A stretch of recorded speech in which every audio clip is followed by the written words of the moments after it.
toute la création t'adore. Oui, bonsoir. C'est bon déjà, on peut continuer. Non, manger. On est plus ensemble. Vas-y, ma soeur. On est plus ensemble. Il faut continuer parce que. Non, c'est Non, il va pas comme ça. Ah, c'est pas grave. Non, c'est bon. Ah. Parce qu'il y a 19 on va partir Ok.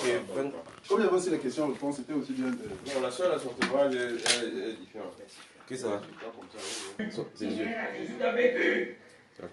Comme il était fini là-bas. Toi qui étais fini, hein. Il dit, mais suivez ça, ses yeux. Ah. Regardez, mon frère là, sur lui. Regardez, vous avez vu? Vous avez vu? Le démon, elle va baisser maintenant, ça va partir. Après, vous avez vu sa partie? Vous avez vu? Le démon s'est présenté. Vous avez vu son œil à l'intérieur. Regardez encore. Après, il sort, ça devient noir. Il y a une vidéo dans la mer qu'elle a comme ça. Oui. On la voit ça fait. Ah, vous savez bien. Oui. Comme il avait qu'une tonne. Vous avez vu? Donc, posséder jusqu'aux os. Ne les vois pas en veste là-bas. Vous dites que le mec qui me donne mon blanc. Vous dites qu'il me donne mon grand démon. C'est ce que vous dites.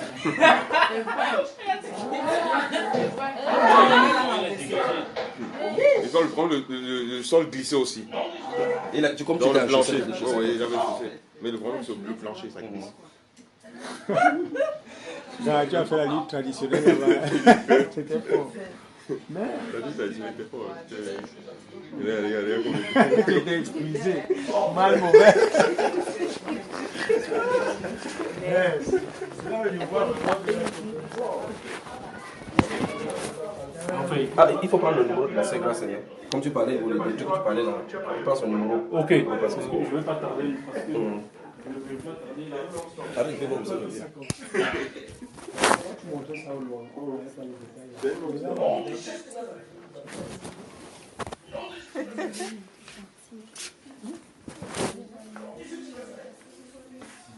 Tu vas aller voir. Tu travailles demain. Tout le monde travaille ici.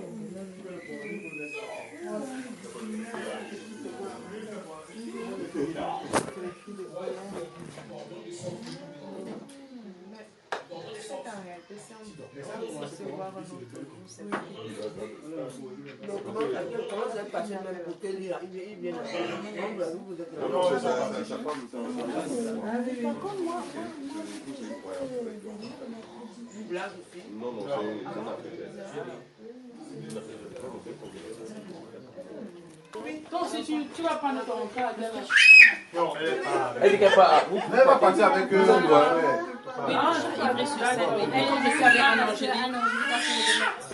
Non, vous asseyez d'abord. Même peut-être que ce soir, le soir. C'est quelle heure ici? C'est 19h. Il y a le frère qui va partir tout à l'heure. Donc, tu as combien de places? non, je dis les C'est seuls. pas, j'embrouille. Il ne faut pas regarder ça, il faut. Non, il faut regarder ça. Ça va être ma belle maîtrise. Elle dit quoi le truc, c'est dit que.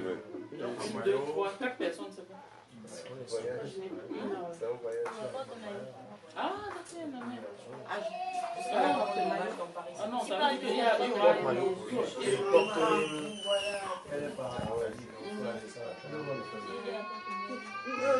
Tout le monde est là. Il y a la prière encore. Non, je vais. Il y a un petit travail qu'on va faire dans la pharmacie. Normalement, tout le monde devrait suivre ceci. C'est très important.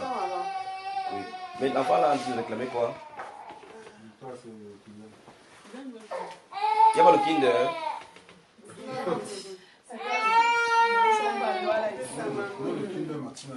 Ou la chaise que j'utilise souvent là, pardon. Ça me permet de mettre. Ah ouais. Ça me permet de T'as mettre. prouvé là? Ah ouais, t'as prouvé. Voilà, toi, ma soeur. Ça me permet de prendre aussi appui.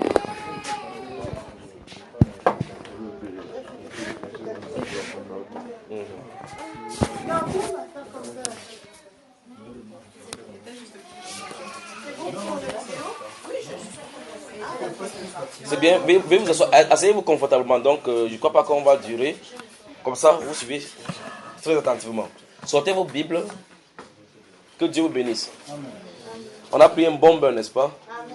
Amen.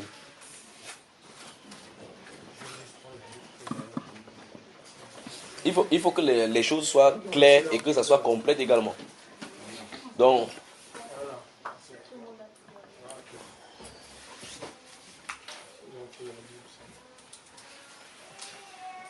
souvenez-vous que, quel qu'en soit le cas, quand le Seigneur révèle la vérité, ou bien plusieurs fois vous avez été dans le mensonge, ou dans quelle direction, quand Dieu vous donne la vérité, il parvient à vous faire comprendre la vérité, c'est parce qu'il vous aime. Et ça veut dire, c'est comme il fait avec les Juifs dans le désert. Quand le Seigneur fait sortir les Juifs du pays d'Égypte, il pouvait, à 2 jours, les faire entrer au pays de Canaan. Il les faisait aller doucement, pour qu'ils apprennent à lui faire confiance. Souvent, il fait comme s'il n'est pas là. C'est comme ça que Dieu fonctionne avec nous. Souvent, il fait comme s'il n'est pas là. Tu dis, Seigneur, je ne te sens plus. Il n'y a pas un verset qui dit, sentez Dieu. D'accord?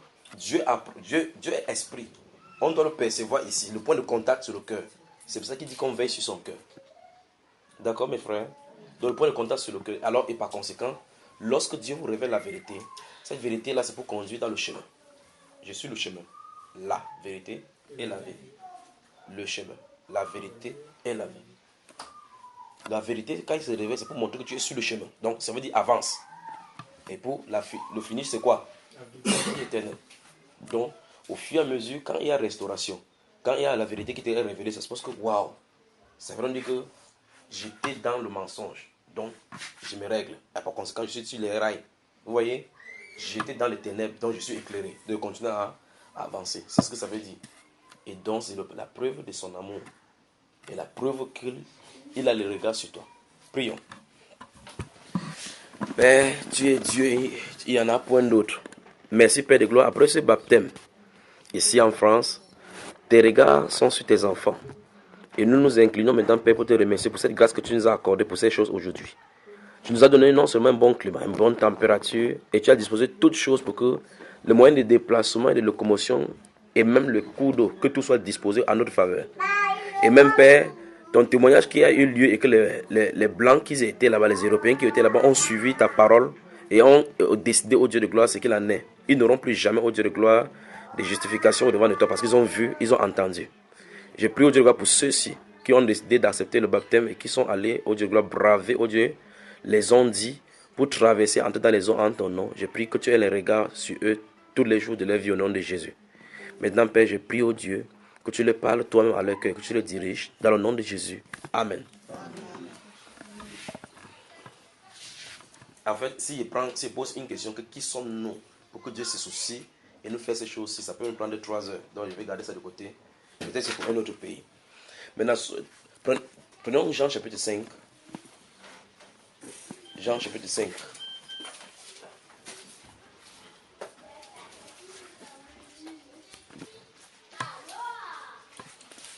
Lorsque vous allez lire, je vais dire quelque chose, puis je vais définir un mot de la Bible. Jean, le chapitre 5.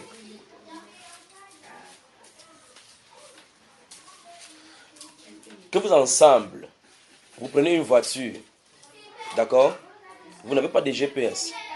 Vous allez vous diriger vers la route qui mène à la Tour Eiffel, le boulevard qui va mener à la Tour Eiffel. Et vous prenez plutôt une autre route. Quelqu'un qui connaît vous dit là, vous allez prendre le long chemin. La direction n'est pas celle-là. Prenez plutôt ici. Qu'est-ce que vous en ferez? Cette personne vous déteste ou il vous aime. Et vous dites, si vous dites oui, j'ai compris. Et vous continuez quand même à aller dans cette direction où vous allez aboutir. Vous aimez la vérité? Ok, j'arrive. Jean chapitre 5. Je vais raconter l'histoire qui se trouve dans Jean chapitre 5. Et puis, je vais donner la recommandation qui s'en tient. À la fin, maintenant, on définit un mot. Vous et moi, nous allons définir bibliquement un mot. Chacun va donner sa définition qu'il connaît de la Bible par rapport à ces mots. Avant que nous allions nous baptiser, nous avons vu, effectivement, avant que nous allions pour le baptême,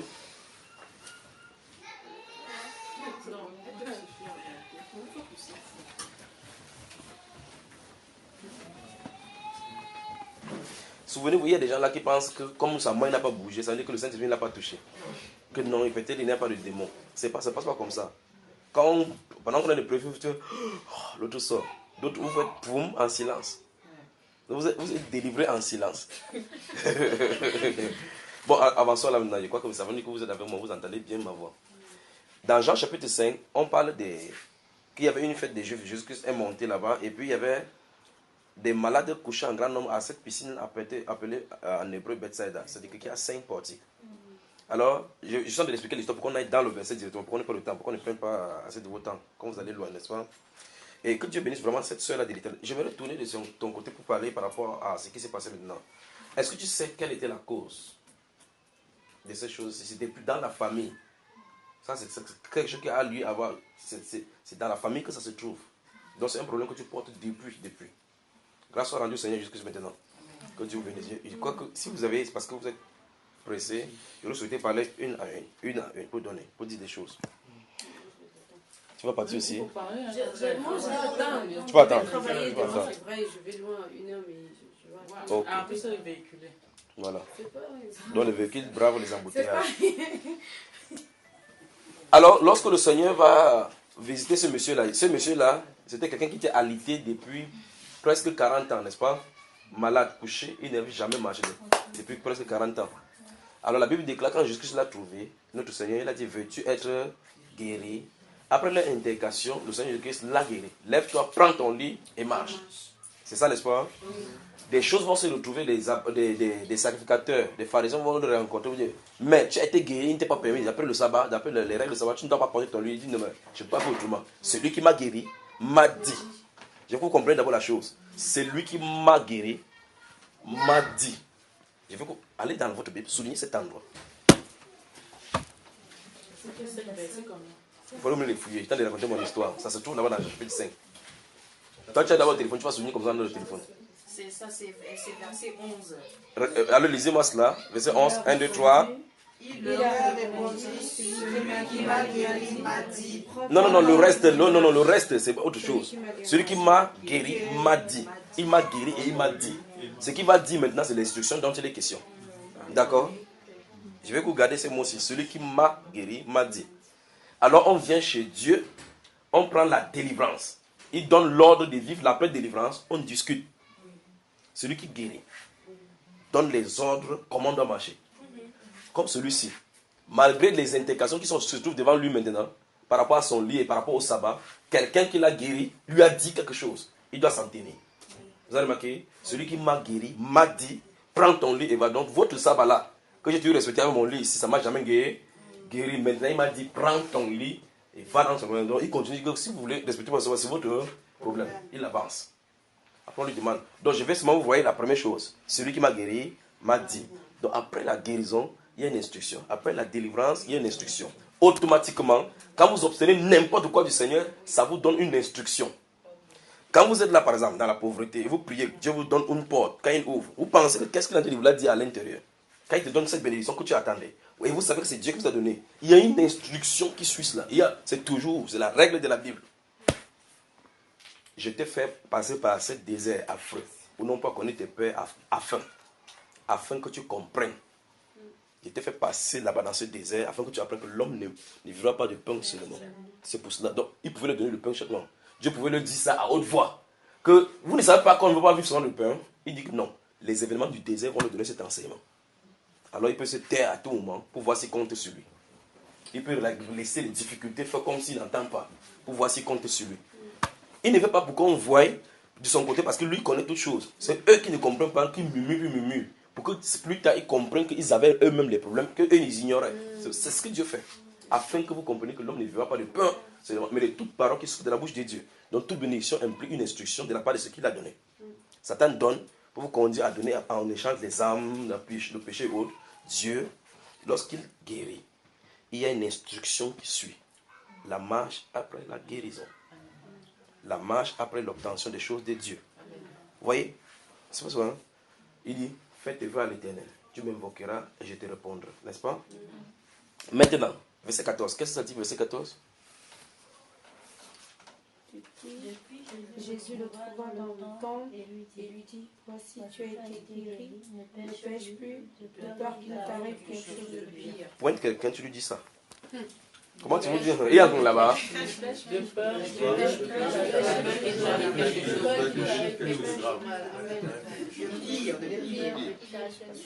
C'est pas grave. Grave, c'est le petit mot. C'est pire. Donc, si tu avais des maux de tête, tu risques d'avoir les céphalées chroniques. Donc, il dit à celui-ci, maintenant que tu as été guéri, va et ne pêche plus. Donc, ne recommence plus. Règle ta vie. Sois vigilant désormais avec ta vie. Ta vie, comme si tu sais que c'est précieux. Tu veux plus te coucher là-bas, non, c'est pas te coucher là-bas, passer le temps à crier. Ne fais plus de vie de dérèglement. Donc, quand Dieu délivre, il y a un message qui doit suivre cela. L'après-délivrance. Que faut-il faire après la délivrance? Comment maintenir sa délivrance? C'est de ça que je vais parler. Et c'est seulement avec ce verset-là dont je vais parler.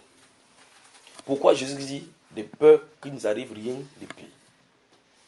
Parce qu'il a déjà dit dans Matthieu que lorsque les esprits sortent d'un corps, ils vont dans les deux arrêts, cherchant où ils vont demeurer. Et ne pouvant pas trouver de lieu de repos, ils vont dire que je retourne dans la maison où j'étais. Parce qu'il est habitué là-bas. Et s'il vient, il trouve que c'est balayé et orné. Il s'en va, il ne demeure pas seul parce qu'il sait que la dernière fois il était seul, on l'a chassé. Il dit, gars, les colocataires, viens ici. Parce que vous savez, quand vous avez un grand appartement, vous restez là-bas, vous avez peur même de votre bruit. Vous pouvez dire le bruit ici, ça répète là-bas. Vous voyez que c'est quelqu'un qui est là-bas. Alors c'est mieux que vous ayez des gens qui habitent là-bas. Ils viennent habiter là-bas, habitons ici ensemble pour pouvoir arranger la maison, pour pouvoir garder la maison. De peur qu'on ne vienne nous braquer ici. Parce que si nous avons au moins trois, on peut avoir peur de braquer. Vous voyez? Donc il sait que quand il était seul, on l'avait chassé facilement. Et par conséquent, il faut qu'il prenne maintenant du secours, des renforts, pour que les fondations soient solides. Vous suivez cela? Il dit qu'il s'en va chercher cet esprit. Il ne cherche pas n'importe qui, il cherche quelqu'un qui pourra défendre, plus méchant que lui. Parce que ces personnes vont défendre le territoire où il se trouve, comme ça on ne pourra pas le chasser la prochaine fois. Donc il y a une vie d'après délivrance. Cette vie-là, on appelle ça une vie de sainteté. C'est pour ça qu'il va falloir que vous et moi, nous définissons le mot sainteté ensemble maintenant. C'est quoi la sainteté? Au mieux, c'est quoi la sanctification? C'est se séparer du péché. Du péché. Donc, si mais ce n'est pas du péché, c'est la sanctification. Nous sommes d'accord? Alors, c'est quoi donc le péché? Tous ces péchés, tu ne peux pas mettre sur le mal. Vous êtes avec moi? Jean chapitre 9.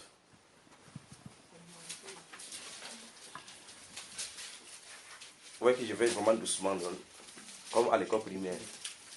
On met un ici, après un, et puis on compte les bâtonnets. On lève le doigt, on la face 2, tout le monde voit.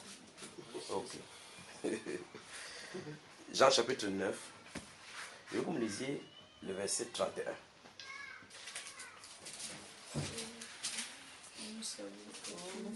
À haute voix.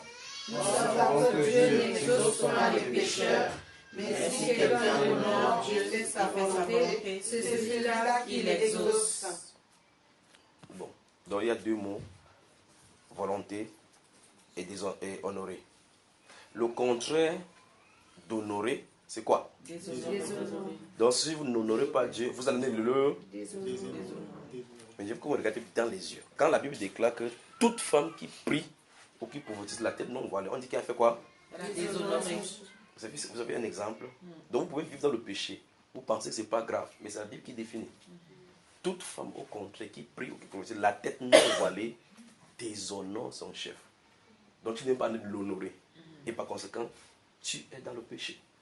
Vous avez dit la sanctification, c'est séparer le péché. En réalité, c'est toute désobéissance. Vous devez arrêter toute désobéissance désormais. Parce que le Seigneur Jésus a dit à ces messieurs ici dans Jean chapitre 5, maintenant que tu as été guéri, va et ne pêche plus. Il n'a pas défini le péché que celui-ci pourra commettre. Il a dit, tu vas vivre une vie exempte de péché. Ta vie ne doit pas avoir d'intercation avec le péché. Nous serons, quand il dit comme ça, il sait effectivement les tribulations que celui-là va avoir dans la chair, tout autour de lui, parce que nous vivons au milieu de païens, des choses qui peuvent exister au péché. Mais tu as une responsabilité. Tu as une responsabilité. Dans ce livre de Proverbes chapitre 26, il dit, garde ton cœur. Mon fils, donne-moi ton cœur. Après, il dit, garde ton cœur plus que toute autre chose. Donc, vous devez prendre des choses. La chose que vous allez prendre, c'est la chose qui peut protéger votre cœur. Pas la chose qui va vous la semer en vous pour plus tard dire qu'il faut qu'il vienne au Cameroun pour être délivré. Vous n'avez pas fait cela. D'accord? Donc, ça veut dire que vous devez veiller sur votre voie. Continuons dans cette voie. Donc, ça veut dire que nous savons que Dieu n'exauce point les pécheurs. Mais si quelqu'un, 1, l'honore, 2, fait sa volonté, c'est celui-là qu'il exauce. 1 Thessaloniciens chapitre 4. 1 Thessaloniciens chapitre 4. 1 Thessaloniciens. Si vous avez accordé quelqu'un, aidez quelqu'un à ouvrir pour qu'on la finisse rapidement. Donc je vous pose la question, vous me répondez. Que faire après la délivrance? Avoir une identification dans la sanctification. Voilà. On y va. Je veux que vous me lisiez les 4 premiers mots du verset 3. Ce que Dieu veut. Ok. Encore. Ce que Dieu veut. Donc, ce que Dieu veut, ça veut dire en clair quoi? En résumé, que c'est quoi? Sa volonté de Dieu. Donc, ce que Dieu veut. Donc, ce que je veux, c'est ma volonté. D'accord? Donc, ce que je vais exprimer là, c'est ma volonté. D'accord? Il dit, c'est votre sanctification. Donc, il faut que je l'honore, je me sanctifie. Ce que Dieu veut, c'est votre sanctification. Ça, c'est votre sanctification que Dieu veut. Dieu n'attend pas de vous votre dîme, ni votre offrande. Non, non, non, non. Il attend votre sanctification. Il dit, c'est que vous vous abstenez de la débauche, de l'impurité ou des relations sexuelles au mariage. Je veux que vous me dites ce qu'on appelle débauche ou bien impurité. Qui peut lever la main et me dire ce que ça c'est? La débauche, c'est la prostitution. La prostitution. Ou mieux, tout simplement, en langage simple, qu'on puisse bien comprendre bien ce que ça veut dire. Sortir avec l'homme sans être marié. Voilà. C'est Dieu qui l'a dit que voilà sa volonté. Maintenant, quand on a dit à ce monsieur-là que prends ton lit et marche, on lui a demandé que tu prends ton lit, tu pars au jour du sabbat. Il y a celui qui m'a guéri, m'a dit. Donc le Seigneur qui vous a délivré dit que ce qu'il veut. Ok, donc après cette délivrance, ce que je veux de vous, c'est que vous menez une vie de sanctification. Il c'est que vous, chacun de vous sache posséder son corps dans la sainteté et l'honnêteté. Sans vous livrer à votre convoitise passionnée comme font les païens qui ne connaissent pas Dieu. Vous voyez cela? Donc, vous devez vouloir tenir ton corps. Frère, c'est Dieu, hein? Ce n'est pas seulement Dieu pour toi. Tout le monde, nous sommes dans le monde. Chacun a le même climat, les mêmes conditions de température et de pression. Chacun est dans les mêmes conditions. Tu as 2 mains, l'autre a 2 mains. Tu as quelqu'un a un. Tu vois, toi, tenir ça en bride. Donc, il dit, si vous dites, chacun de vous sache posséder, vous devez savoir comment posséder son corps dans la sainteté et l'honnêteté. Vous n'avez pas dit qu'il fait froid en Europe, ce n'est pas seulement ce qui fait froid. Vous comprenez cela? Ça vaut la peine de vous marier que de brûler. Vous me dites, et si je ne trouve pas le mari alors? Moi, je ne distribue pas les maris. Vous avez entendu que les prédicateurs distribuent les maris? Non. Si vous voulez se arrêter à charisme ou bien partout là où on distribue. Ils font la connexion. Ils font la connexion. Hein? Ils sont devenus les opérateurs d'Internet, non? Le site de rencontre chrétien. C'est des rencontres chrétiennes, des rencontres célibataires. Vous faites ça? Pour les couples célibataires, pour les célibataires. Il y a des personnes qui cherchent une vie chrétienne. Que Dieu nous vienne vraiment en aide, n'est-ce pas? Alors, nous venons de voir ici que ce que Dieu veut, c'est votre sanctification. C'est que vous vous absteniez. Que veut dire s'abstenir? N'est pas faire. Ça veut dire ne pas commettre la débauche. Ne pas commettre ou bien l'immoralité sexuelle. Tout le pointe quelqu'un dans le nez, vers le nez. En le regardant. Dis que si tu n'es pas marié, tu n'as pas droit à goûter au rapport sexuel. Sous quelque forme que ce soit. Voilà. C'est ce que Dieu a dit, que voilà sa volonté.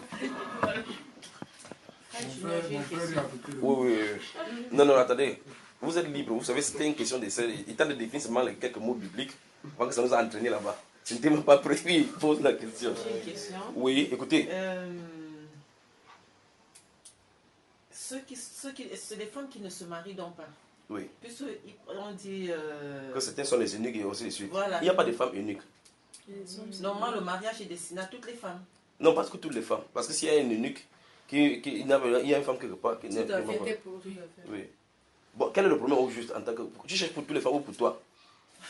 Non, en fait, je prenais un cas général. Un cas général. Oui, présente la chose bien, le tableau bien voir pour qu'on puisse comprendre. Tu voulais poser quoi? Oui, parce que comme on dit, la femme doit vivre dans la sanctification. Pas seulement la femme, c'est pour tout le monde. Oui, pour tout l'être humain voilà, en général doit vivre, l'homme comme la femme. Voilà.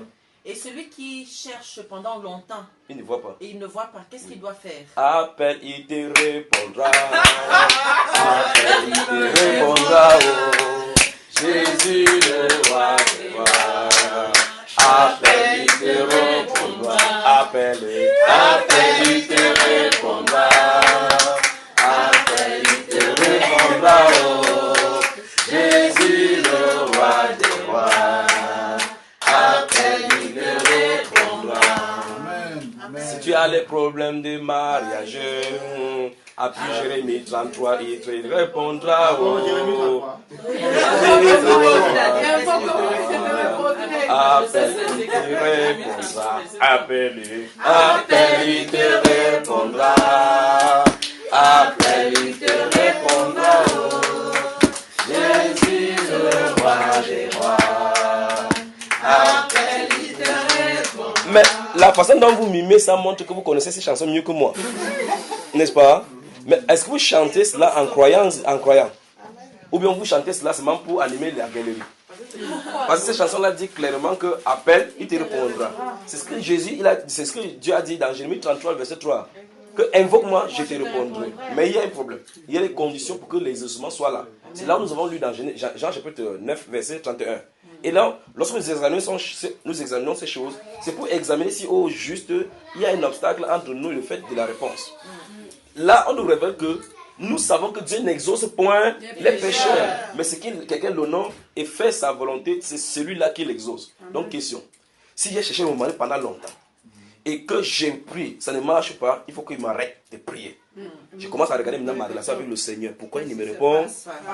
Tu vas te rendre compte que peut-être tu priais mal, peut-être tu disais que c'est donne-moi un mari comme celui-là. Comme la femme là, pour que j'ai un mari comme lui. Il dit que le style là ne se trouve pas chez moi. Parce que tu as un mari à ton style que j'ai préparé. Il ne répondra pas.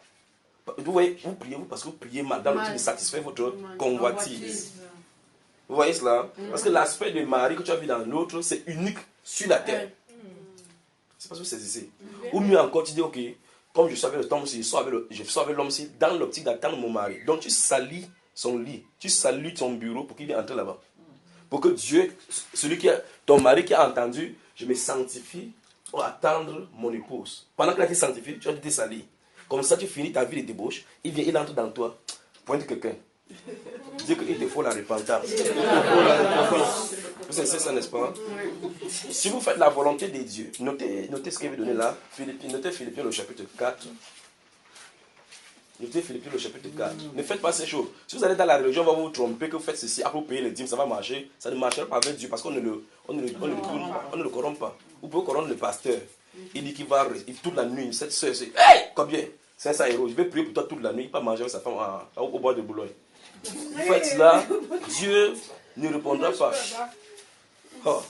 Philippiens, chapitre 4. Non, notez, parce que dans le temps de lire, vous savez cela. La Bible déclare, ne vous inquiétez de rien, mais en toute chose, faites connaître vos besoins. Quel est le besoin que tu as? Il dit, faites connaître ses besoins à Dieu. Quand cette personne s'y parle, parce qu'il sait que Dieu est le Dieu qui répond aux prières. Donc, quand nous sommes dans l'angoisse, c'est parce qu'en réalité, il n'y a pas une relation qui est vraiment établie. On n'est pas sûr que Dieu va même répondre à la prière. En fait, le nombre de prières qu'on a envoyées, on se met souvent là-bas, on ne sait même plus finalement ce qu'il faut demander. Il nous faut le Saint-Esprit. Parce que le Saint-Esprit intercède pour nous. Je ne dis pas que le Saint-Esprit dit que quand vous priez, ça vous dépend, vous faites c'est pas ça, c'est pas ça que la Bible parle. Le Saint-Esprit vous met la pensée de Dieu, il vous donne de demander comme Dieu veut que vous demandiez. C'est ce que vous lisez votre Bible, c'est ce qui est écrit. Vous allez voir Jésus qui va passer au milieu de la foule. Une femme à la bête descend, le Saint-Esprit lui explique tout son vêtement. Les gens touchent, il n'y a pas de problème, mais elle touche, il y a un problème parce que c'est révélé par le Saint-Esprit. Tu vois ça, tu ne peux pas toucher, ça ne se passe pas parce que ce n'est pas révélé pour toi. C'est ça. C'est prier dans la vraie prière du Saint-Esprit là-bas. Donc, prier que le Saint-Esprit t'intéresse pour toi, ce n'est pas quand vous priez, vous ne savez pas comment prier. Vous pouvez dire chaka. Vous faites chaka pour le mariage, chaka pour la télévision. Vous êtes les catholiques qui disent notre Père pour la nourriture, notre Père pour le voyage, notre Père pour la protection, notre Père pour l'examen. Vous n'avez pas changé. Donc, vous avez un besoin clair. Parce que les pentecôtistes font comme ça, disent que non, les techniques, il faut vraiment garder votre prière. Parce que s'il dit ça en français, Satan va comprendre. Quelle est la langue qu'il ne comprend pas? Vous dites que c'est la langue des anges, non? Lui-même, ce n'est pas un ange. Ou bien quand il a fait quitter le ciel, Dieu a appris une nouvelle langue aux anges qu'eux, ils ne comprennent pas. Il faut vraiment la repentance à ces groupes de peuples. Les démons qui sont descendus ne sont pas des anges. Donc ça veut dire que c'est leur patron que vous parlez. Parce qu'on dit qu'il est demandé le tiers. S'il y avait le contingent bamileke des anges là-bas, un Bamileke au moins c'est descendu. Donc tu parles le Bamileke, il va entendre. La langue des anges. Si on avait du temps, on parlerait à langue de ces problèmes de parler à la langue là maintenant. Tu parles. Alors, souvenez-vous de ceci. Il dit, dans vos besoins, faites connaître vos besoins à... Donc, il faut d'abord, identifier quel est ton besoin. Si c'est le besoin de mari, faites connaître le besoin à Dieu. Seigneur, j'ai besoin d'un mari. Puisque la Bible déclare qu'il est bon pour l'injuste et le juste. Oui, tout à fait. C'est ça. Tu vois ce qu'il dit? Dans ce cas, comment toi qui es enfant, son enfant qui l'invoque, tu n'as pas de réponse. Tu as un problème. Et là, il peut exaucer un non-croyant et te laisser pour t'enseigner. Vous savez, la Bible déclare que quand il favorise le méchant, il laisse le soin que le méchant, comme ça, amasse pour le juste. Mais pour toi, il ne peut pas donner n'importe quoi, parce qu'il va te donner, ça va aveugler ta vie du péché. Or, quand lui ne répond pas, c'est un enseignement pour te dire, il faut que je vérifie. Qu'est-ce que la parole dit à mon côté? Non, la main de l'Éternel n'est pas assez courte pour venir ses oreilles, Dieu pour entendre. Mais ce sont vos crimes. Ce sont vos péchés qui créent une séparation entre vous. Il l'empêche de vous écouter. Donc le problème se trouve dans notre côté. Alors si quelqu'un se trouve dans ces camps-là, il faut qu'il arrête de prier. Il demande à Dieu, Seigneur, sanctifie-moi. Moi j'ai une question. Oui. Moi je suis en train de m'interroger depuis là. Oui. Parce que moi j'ai un copain. Oui. Bon, c'est un copain. Mais je viens de me faire baptiser. Oui. Et puis, non, pas la main regardant dans les yeux. Est-ce qu'il est écrit dans la Bible, dans le cahier là? Regarde-moi là, ma soeur. Voilà. Où sont mes veines noires là? Oui. Bon, la Bible dit qu'il faut vivre maintenant dans la sanctification, il faut honorer Dieu et faire sa volonté. Le problème, c'est que moi j'ai des sentiments pour mon copain aussi a des sentiments pour moi.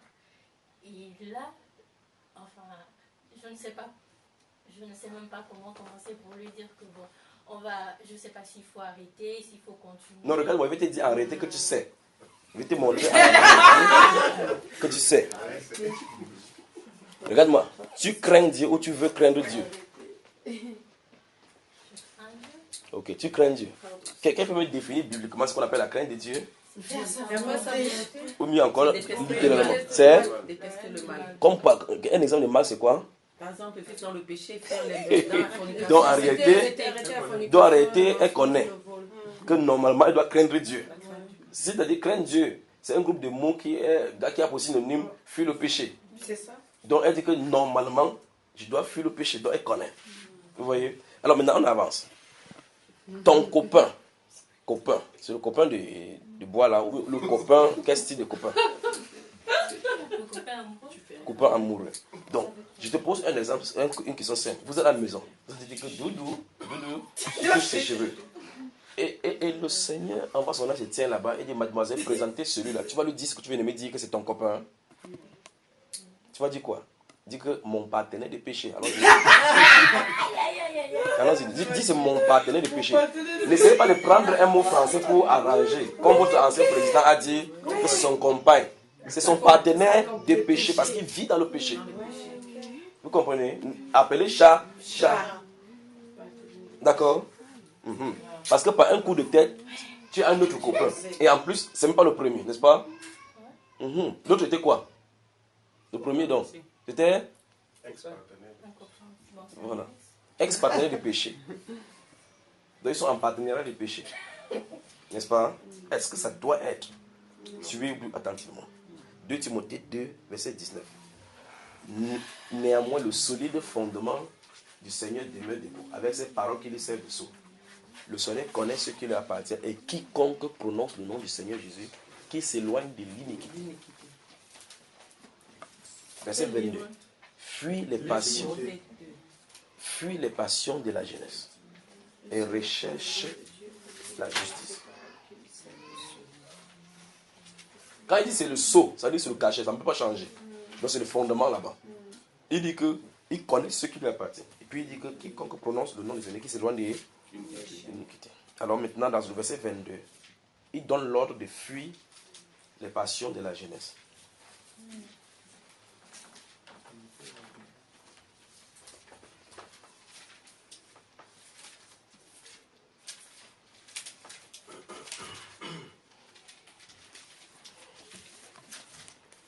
C'est quand on tente de prier ici, dans de santé, c'est ces problèmes de pression sexuelle là, étant de les détecter pour savoir qui à qui c'était. Et puis je me suis souvenu que pendant qu'elle était prise à Genève, il y avait une femme qui avait ça sur elle. J'ai oublié de lui dire cela. Donc ça me revenait comme j'ai pensé que c'était... Vous voyez, une femme a des pressions sexuelles au point, elle peut voir le chien et dire que viens, même avec 25. Vous comprenez ce que je veux dire? C'est terrible. Donc appétit sexuel grave. Il faut la délivrance. Maintenant, la Bible déclare donc dans ces 2 Timothée 2, 22, il dit que fuis les passions de la jeunesse. Il t'a donné l'ordre de faire quoi? Les passions de la... Et recherche quoi donc désormais? 1. Avec qui? Les copains? Avec ceux qui invoquent le Seigneur d'un cœur pur. C'est pour ça que je vous ai dit tout à l'heure, quand vous vous dirigez vers un boulevard qui mène au Champs-Élysées, et que quelqu'un vous dit, vous allez prendre une autre route, quelqu'un vous dit que ça, c'est pas la route, vous ne mènerez pas là-bas. Tu dis que je suis en train de suivre Dieu, je suis en train de prier le Seigneur. Vous menez ici. Le Saint-Esprit dit, ce n'est pas la voie là-bas, voici la voie. Voici la voie de la sanctification. La Bible appelle qu'il y aura une route nouvelle, on appelle ça le chemin de la sainteté. Vous comprenez cela? Et la Bible va même plus en disant que dans cette voie de sanctification, même l'ignorant ne peut pas s'égarer. Et il donne l'ordre là-bas que abstenez-vous. Bon, quel est ton fruit, ton bénéfice même de la fornication? Ton bénéfice c'est quoi? Ce n'est pas les mots. Tu le vois, il fait clin d'œil avec une fille, tu bagarres, tu te fâches. Ou bien c'est le copinage en projet de mariage. Non. Donc ça veut dire que, comme Jésus a dit que prends ton lit et marche, ça veut dire que tu vas prendre ton copain et jette dehors. C'est pas ça mes frères. C'est ça. Tournez-vous vers elle, vous lui dites que courage. Courage, Mais souvenez-vous, elle a fait, elle fait table rase sur sa part. Vous avez pour vous. N'est-ce pas? N'est-ce pas ma chère? Lève-toi. Est-ce que tu peux te tenir là? Tu regardes en haut, comme ça. Tu regardes en bas, tu regardes de côté. Tu dis que c'est fini. À partir de maintenant là. Ne ris pas, c'est sérieux. Fonce alors. Fonce. C'est vrai. Fonce et tu dis là que c'est fini. C'est fini. Quoi est fini? Qu'est-ce qui est fini? C'est fini entre toi et moi. Non. C'est fini, donc qu'est-ce qui est fini? Le péché. Tu es sûr? Vivons dans le péché. Quel style de péché particulièrement? Non, ça c'était pour toi, on a rien de laisse d'abord. Peut-être ça ne commence pas par F. Écoutez, nous sommes dans l'Assemblée des Saints, n'est-ce pas? Amen. On ne doit rien cacher des ténèbres. Nous n'allons pas permettre que les ténèbres règnent en nous. Parce que mon objectif, c'est le ciel. Et si je n'ai pas bavardé sur ce que ma voix est finie comme ça pour que vous restez en enfer. Donc je dois vous dire ce qui concourt pour que vous ayez au ciel. Quel péché particulièrement? Si tu as peur, tu t'assois tranquillement. Non, c'est si pas tu ne une fais pas question confiance, de vous faites peur. que ceci. Je sais pas en fait. Donc tu ne sais pas quand tu pêches toi-même. Ou bien, rentre tranquille. Ok, quand tu regardes en l'air, tu dis que qu'est-ce qui est fini? Quels sont les péchés? Non, je n'ai pas dit les. Non, c'est pas. N'interprétez pas mes mots. Elle comprend bien ce que je dis. J'ai dit le. Parce que nous sommes en train de traiter un cas ici. Et je lui dis, dites-lui, courage. Vous dites courage, vous êtes fort parce que c'est l'autre. Il dit donc que chacun a sa part. Et il t'a désigné. Quelle est ta part? Ce n'est pas loin d'elle. Vous volez ensemble. C'est pas l'argent en tout cas. Non, c'est pas l'argent. Est-ce que c'est l'argent?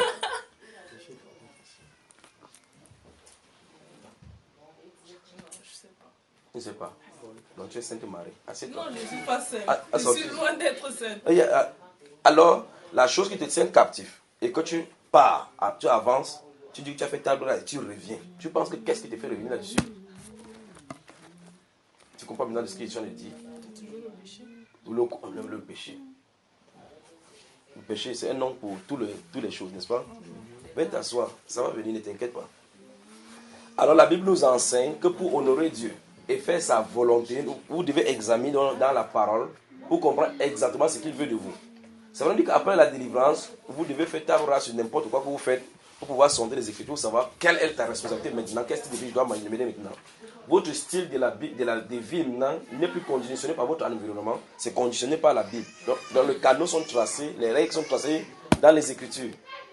Vous êtes avec moi? C'est-à-dire, mes frères bien-aimés, ça veut dire que si vous manquez d'observer ces choses-ci, parce que Jésus a dit à observer tout ce qu'il a prescrit. Maintenant, et souvenez-vous de Luc chapitre 1, verset 71 et à 74 que nous avons lu aujourd'hui, il dit qu'après qu'ils seront délivrés, de le servir dans une justice, une sanctification. C'est ce qu'on a lu aujourd'hui, n'est-ce pas?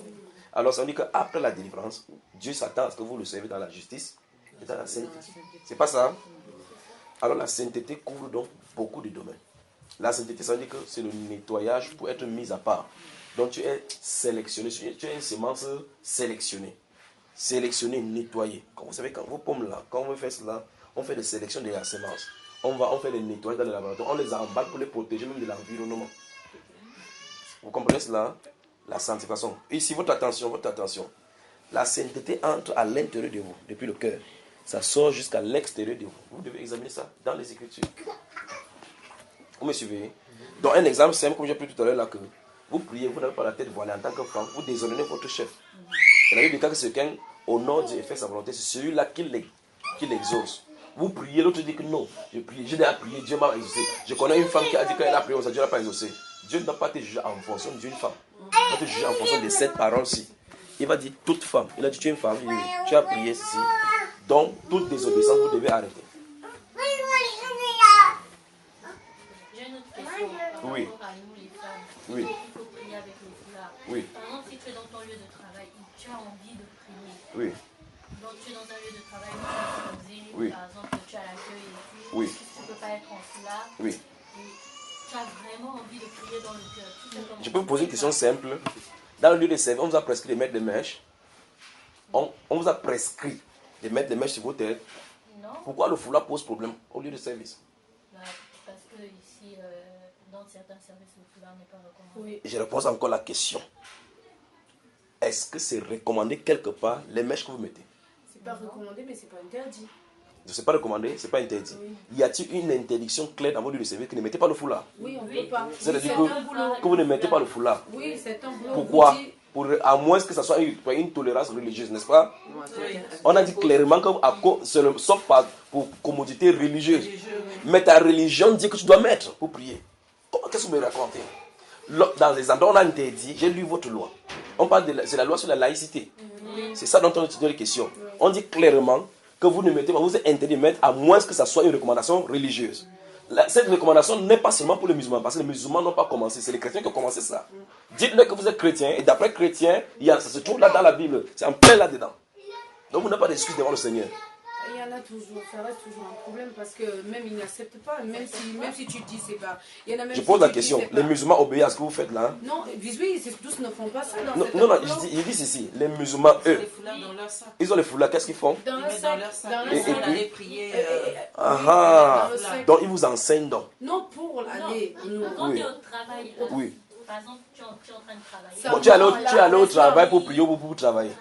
Mais ça peut produire aussi l'envie, tu peux prier. Non, non, si, écoutez-moi très attentivement. Si ça vient et que c'est le Saint-Esprit, le Saint-Esprit recommande que tu mettes ton foulard. Il s'en fout de ce que vous avez mis là-bas comme loi. Vous devez comprendre. Soit vous ne priez pas, parce qu'il a dit que toute femme qui prie ou qui prophétise la tête non voilée déshonore. Soit tu décides encore une fois de plus d'honorer les lois humaines en ce moment-là et de déshonorer Dieu. Parce que je ne comprends pas que le Saint-Esprit te boxe que prie. Prie, il te boxe de l'intérieur. C'est pas comme ça que ça se passe. C'est vous qui prenez la décision de prier. C'est pour ça que je t'ai dit que vous allez au travail prier, vous allez aussi. Ne cherchez pas d'échappatoire. Dieu n'a pas dit ici que K1, si vous allez au travail, faites ceci. K2, vous êtes à votre pause. Ça veut dire que vous êtes dans votre droit de vous mettre quelque part. Parce que votre pause, vous pouvez sortir de votre bureau. Allez n'importe où, priez comme vous voulez. Prendre votre livre, et prier. N'est-ce pas? Mes chers, mais souvenez-vous, quel qu'en soit le cas, vous ne pourrez pas venir vous en sortir devant le Seigneur en disant que c'est parce que dans mon travail, on avait interdit le foulard. Parce que chaque personne, si tu avais laissé ces livres courts, c'est que chacun peut trouver des excuses devant Dieu. Quelqu'un va dire que Seigneur, je sortais avec le garçon là parce que le mari ne venait pas. Elle aussi, elle a raison de son côté, non? Mais Dieu a dit que tu vas vivre dans la sanctification. Dieu a déjà donné son commandement. C'est à nous de nous arrimer à ses commandements. Si tu vois effectivement que ton travail te dérange par rapport à ta foi, quitte là-bas. C'est à ce niveau que vous allez vous arriver. Parce qu'en réalité, les lois vont continuer à voter pour vous pousser à bout. Pour vous pousser à bout.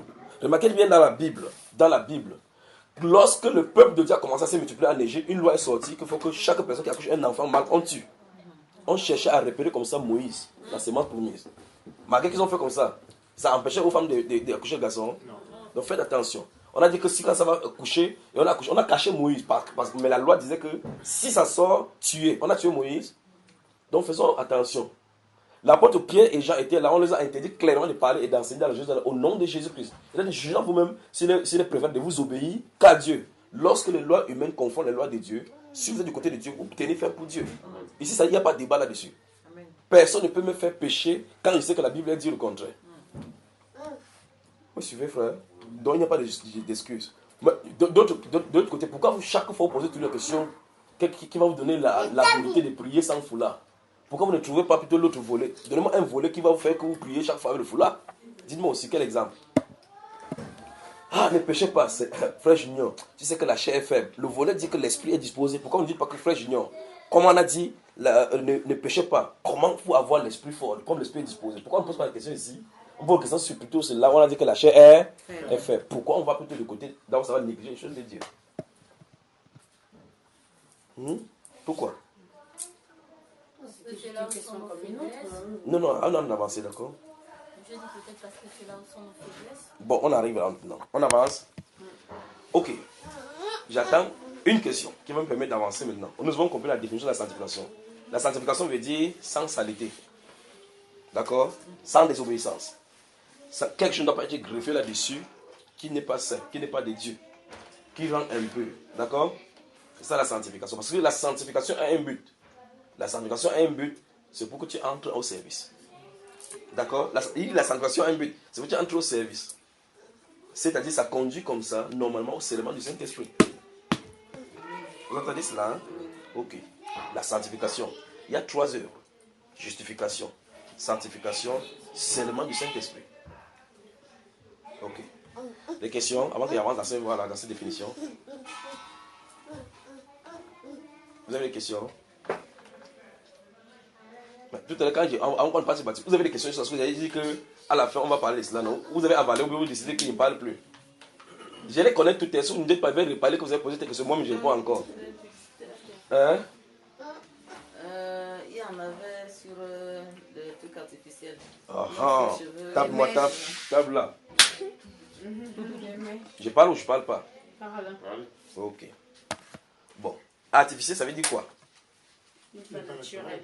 En fait, vous avez donné une définition, ça devait être clair, là, n'est-ce pas? À partir de là, normalement, je ne dois plus prêcher. Artificiel, ça veut dire quoi? Ce qui n'est pas naturel. Lorsque tu rejettes le naturel, tu parles l'artificiel, ça suppose que tu es toi-même artificiel. Donc, vaniteux comme cette chose vaniteuse. Voulez-vous être ainsi? Tourne-toi avec quelqu'un, tu es une fille de Sarah. Laisse les choses de Jézabel. Jézabel est artificielle. Sarah est naturelle. Je veux que vous arrêtez votre Bible, je vais vous dire quelque chose.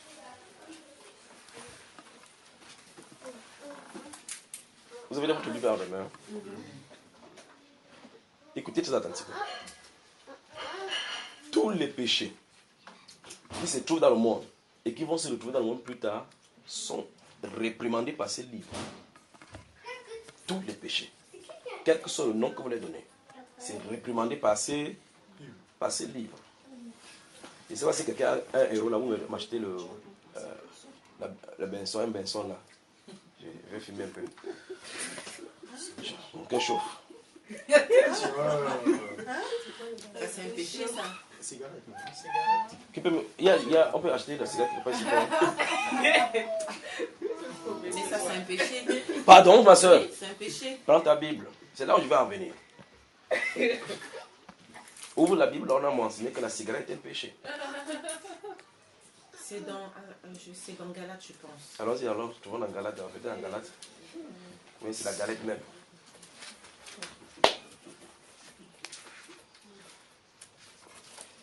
Et chaque fois que vous allez confronter quelque chose, une vérité vraie pour vous-même, n'est-ce pas? Pour prendre, prenez les catholiques, parce que eux qui ont gâté le dehors. Prenez-les pour référence. Dites-vous toujours que si je reproche aux catholiques sa mariologie et la juvésophologie et tous les autres OG qu'ils ont là-bas, si je dis que catholique, ta croix que tu utilises n'est pas biblique. sur quelle base je me base pour le 10 là? C'est dans la Bible. Donc ça veut dire qu'il faut que moi-même, si je vais appliquer n'importe quoi sur ce que je fais, que je me base dans la Bible. Donc, si... D'abord, est-ce que vous êtes d'accord avec elle que si le film c'est un péché? Ok. Mais est-ce que c'est écrit à l'intérieur que c'est le péché? Non. Galates 5, verset 13. Lisons. Vivre selon la chair, vivre non selon la chair, mais selon l'esprit. Donc il dit dans ce verset 13 que c'est pour la liberté que Christ nous a affranchis, mais qu'on ne fasse pas de cette liberté un prétexte pour vivre dans la chair. Donc, la vie avec la cigarette, déjà, dans ce verset-là, c'est dit que c'est dans la vie de la chair. Parce qu'on dit, il faut me dire pour nous mesure quand ma tête chauffe. Quand la tête chauffe, quand quelque chose chauffe, on met le feu plutôt. Hein? Donc, il y a quelque chose qui ne va pas. Donc, c'est un prétexte pour vivre selon la chair. Pas seulement cela. Quand je fume, ça détruit l'œsophage, les lèvres, les dents, la poitrine, le poumon. Donc, ça détruit le temple. Mais il y a un verset particulier qui dit que si quelqu'un détruit le temple de Dieu, Dieu le détruira lui-même. Voilà, nous nous trouvons donc maintenant en plein là-dedans. Donc la cigarette n'est pas écrite littéralement dans la Bible, mais la Bible parle des choses comme la cigarette qui détruit le temple de Dieu. Donc si quelqu'un me dit, montre-moi, on a écrit la cigarette, je te dis que la cigarette est écrite à l'intérieur, mais avec le langage de Dieu. Vous voyez cela, l'histoire? Ok. On va aligner les gens. On va aligner les gens. Trois femmes se lèvent. Trois femmes. Comme, toi, lève-toi, c'est toi qui nous a rappelé cela. Lève-toi, tiens-toi debout. Qui est Mamie Nyanga ici? Non, tiens-toi ici. Je vais prendre cette exemple pour que vous saisissiez ce que je veux dire. Tiens-toi là-bas à l'entrée là. Marche comme on marche, on fait le Nyanga souvent là. Où est ton talon? Voilà. Reste comme ça. Toi, croise tes pieds.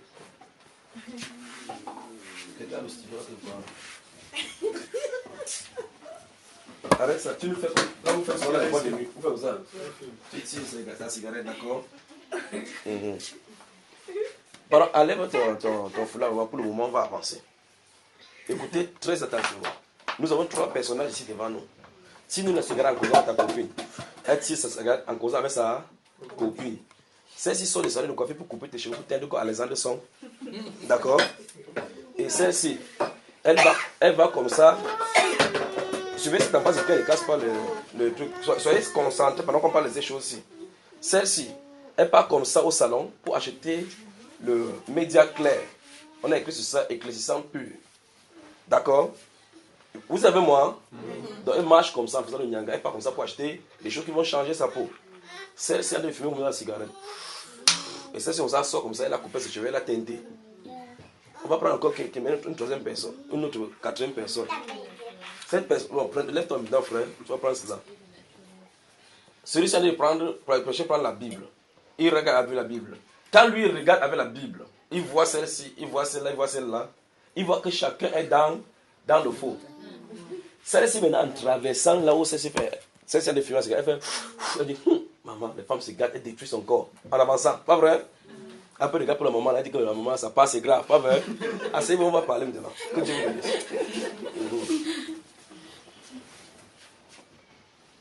Merci. Celle-ci fumait la cigarette, elle faisait quoi? Celle-ci partait décaper le corps, elle faisait quoi? Donc celle-ci détruisait ses cheveux, elle faisait quoi? Donc chacun d'eux a seulement choisi son partie de corps qu'elle va détruire. C'est pas ce qu'on se comprend.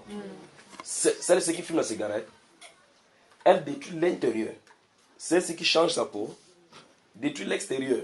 Celle-là qui chose ses cheveux pour teinter, détruit la couverture la plus chaude, la chose la plus grave dans ceci, c'est que c'est la gloire. La Bible déclare que c'est la gloire de la femme que Dieu lui a donnée.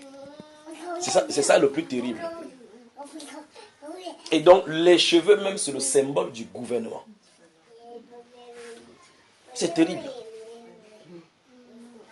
Donc, la Bible déclare que si tu es marié, si tu coupes tes cheveux, ton mari peut demander le divorce. Non, c'est la Bible là.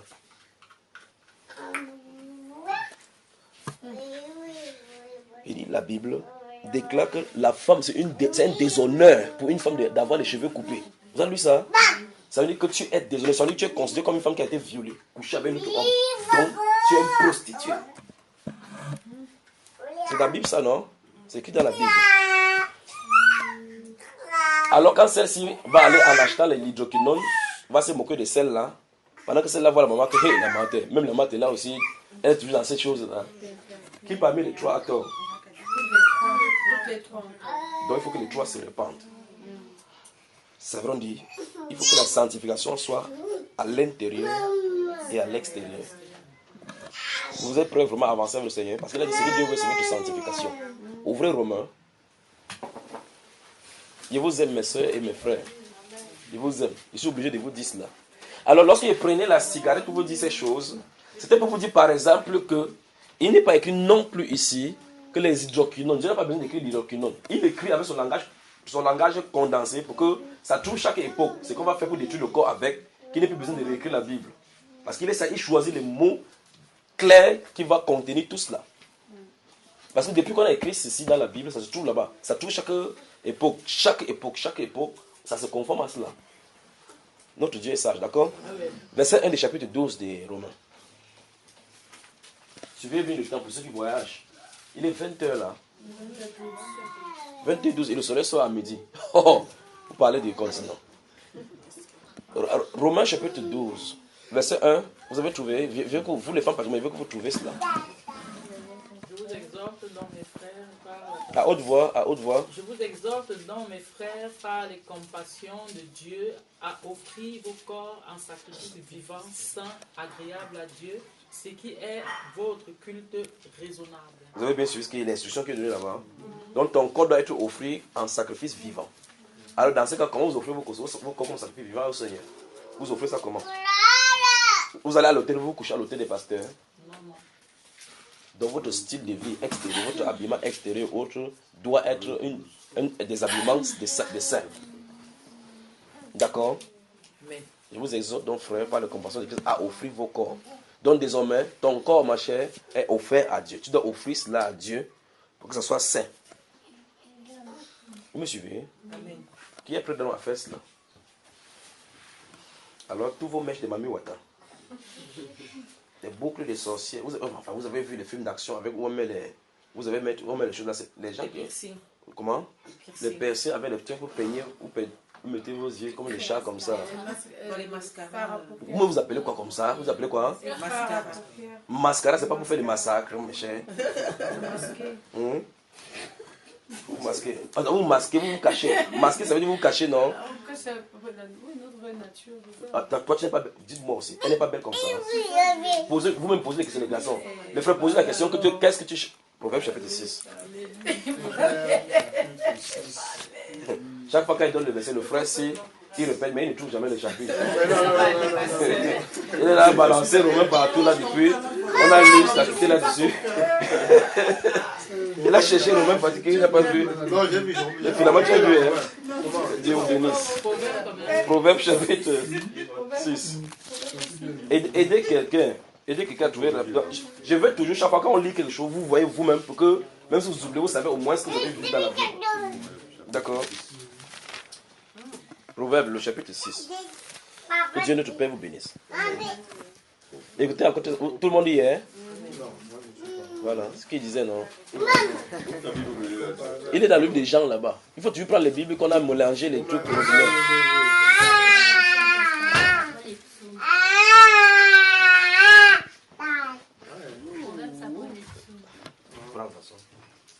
Il y a...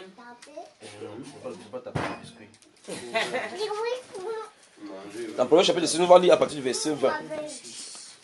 Je veux que tout le monde, vous les femmes, lisez particulièrement. Regardez. Mon fils, garde les préceptes de ton père, oui, et les rejette pas. Oui. Attache-les constamment sur ton cœur, noue-les à ton cou. Ils te dirigeront dans ta marche, ils te garderont. Lisez en harmonie, lisez en harmonie.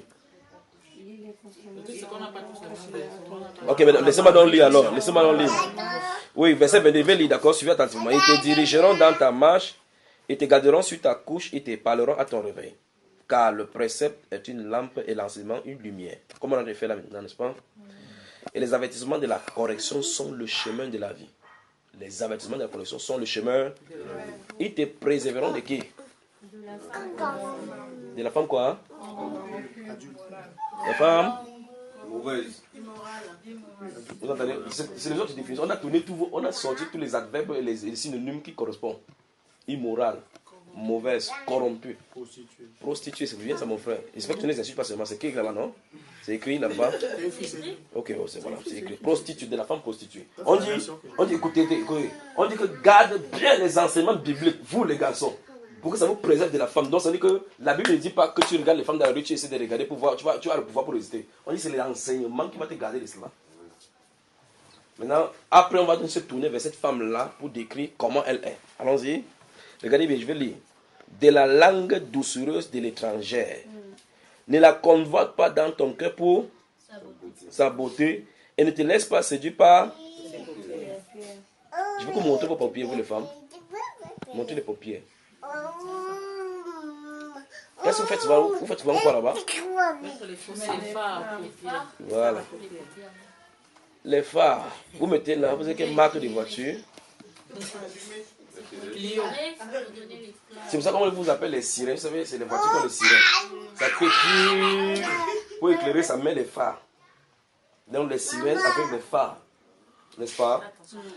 On dit que le garçon fasse attention. Mais ce qui est curieux, c'est que les gens qui prêchent cette Bible aussi, c'est eux qui disent que mes soeurs, mets bien ton maquillage sur tes paupières. Quand tu es comme ça, notre Dieu est un grand Dieu. Notre c'est le Dieu de beauté. Mets-toi en valeur.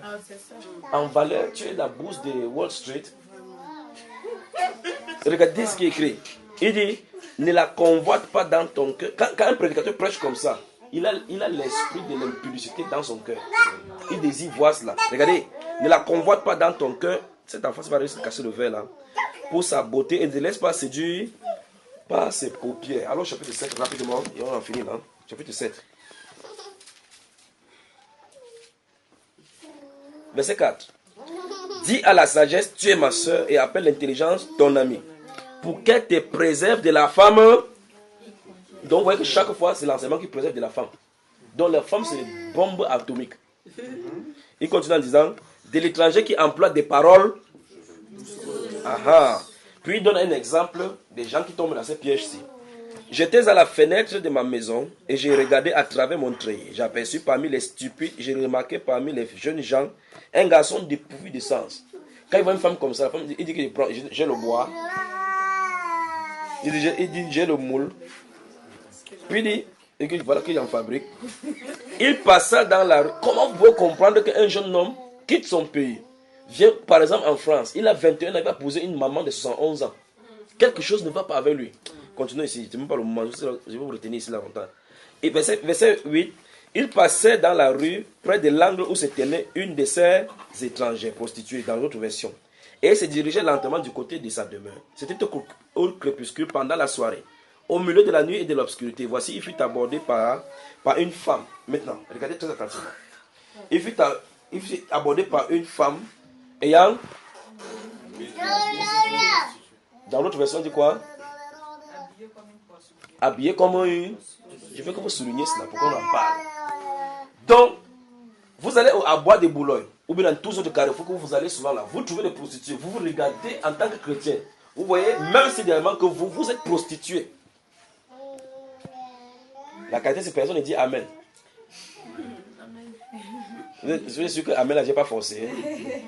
Je recommence encore. La Bible déclare que la sagesse était sur le trait de fenêtre. Il voyait la chose se passer devant lui.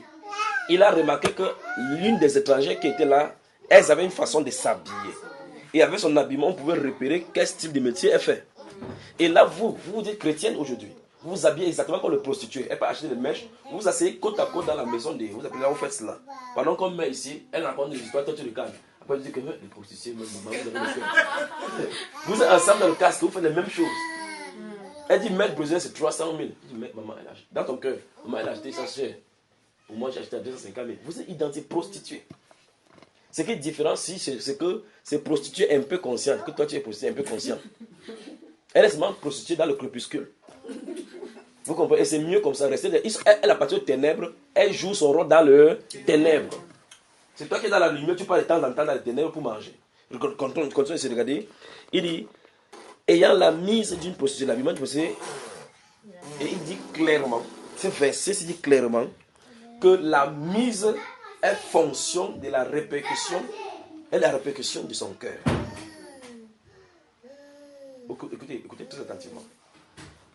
La Bible nous enseigne que c'est de l'intérieur que viennent des mauvais désirs, les adultères et autres, n'est-ce pas?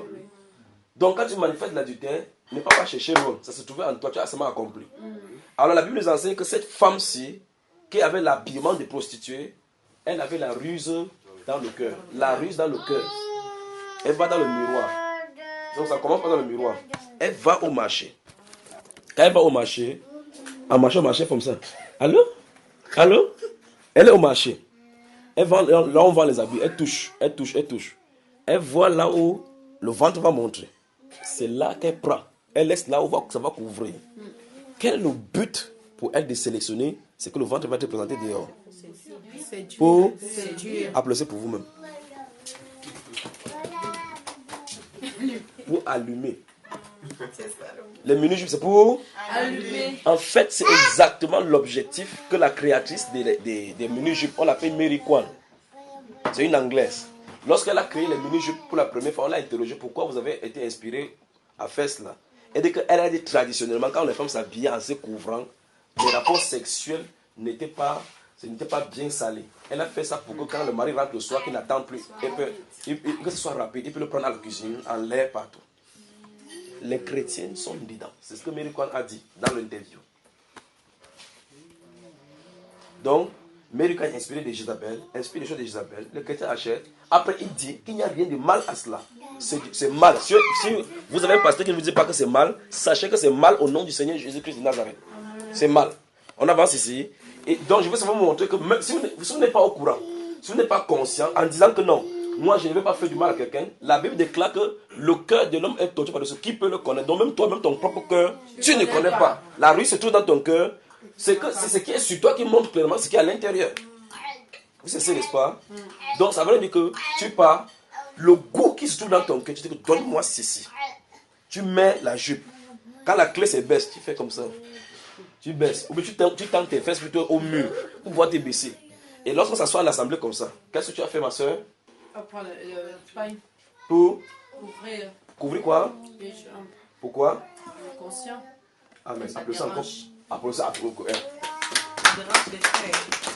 Même pas que ça dérange les frères, ça dérange. Parce que même dans le bureau des incroyants, tu ferais la même chose. N'est-ce pas? C'est le témoignage naturel de ton âme que ça devrait descendre ta jupe normalement. Le témoignage naturel. C'est pas ce que vous saisissez. Alors, n'ayons point la mise des prostituées. La Bible dit que vous devez vous habiller comme les saintes femmes, comme Sarah. C'est ce que la Bible déclare dans le Nouveau Testament qu'on doit avoir. D'accord? Dans Tite chapitre 2, verset 3, il dit que les femmes âgées aussi, je veux que les femmes aussi, je crois que les enfants sont déjà interagés là, il dit que les femmes âgées doivent aussi avoir l'extérieur qui convient à la sainteté. Donc il y a une sanctification à l'extérieur. N'allez pas croire ces choses qu'on dit que non, Dieu regarde seulement au cœur. La Bible ne déplore que... enfin, là de la Bible où on a dit clairement que Dieu ne regarde seulement au cœur, ça n'a rien à voir avec ce qu'on parle de sainteté. C'est par rapport au jugement que l'homme a envie de frapper à l'extérieur pour regarder le choix. C'est par rapport au choix du roi Samuel, comment il s'appelle? David. C'est là on a dit cela. Mais ici, la Bible déclare dans le Nouveau Testament, dans Théo chapitre 3, et dans le livre de Tite chapitre 2, verset 3, que dit que les femmes âgées doivent aussi avoir l'extérieur qui convient à la sainteté. Un Camerounais vient dire, un chrétien vient dire que Dieu ne regarde pas à l'extérieur. On dit, doit avoir l'extérieur. Son extérieur doit refléter la sainteté. Et on dit au verset 1 que c'est la sainte doctrine à dispenser. Dit, prêche ces choses, mets en règle ce qui reste à régler. C'est ce qu'il a dit, n'est-ce pas? Donc l'habillement de la femme, l'extérieur de la femme, c'est la sainte doctrine, c'est une doctrine chrétienne. J'ai une question. Oui. Nous sommes dans les seigneurs. Oui. Nous sommes dans les seigneurs. Oui. En tant que des saints. Oui. Et imaginez que vous avez un mari, par exemple. Oui. Qui trouve que oui, il a une femme qui est tout le temps, qui a tout le temps le foulard attaché, qui s'habille tout le temps en cabas, Oui. c'est-à-dire que notre corps est caché. Oui. Et qui trouve que non, il a besoin d'une femme sexy, séduisante, oui. sexy à la maison, où il veut voir les formes et tout. Oui. Dans ce genre de cas, qu'est-ce qu'il faut faire? J'embranche encore pour amplifier le cas. Votre mari il voit dans la pornographie comment on sodomise les sœurs, les femmes. Il dit que j'ai une femme à l'air qui a un bon derrière, il veut te sodomiser. Qu'est-ce qu'il faut faire? Je dis non. Pourquoi? Parce que c'est pas marqué dans la Bible. Que quoi? C'est interdit là, ce genre d'acte n'est pas conseillé dans la Bible. Donc c'est pas conseillé dans la Bible. Oui. Et ce que tu as fait donc là maintenant que ton mari désire que tu ne portes pas le foulard, que tu ne t'habilles pas de façon saine. Parce que d'autres viennent, quand ils aiment quand les gens viennent après cette femme que wow, ta femme a une bonne derrière, oui, comme ça là. Qu'est-ce qui pousse la femme à faire aux autres? La Bible appelle ça quoi? Séduction. C'est bien ou c'est pas bien? Voilà, donc qu'est-ce qu'il faut faire? Il faut obéir à la parole de Dieu. Amen. Autre question? Frère, elle voulait peut-être dire dans l'intimité, non?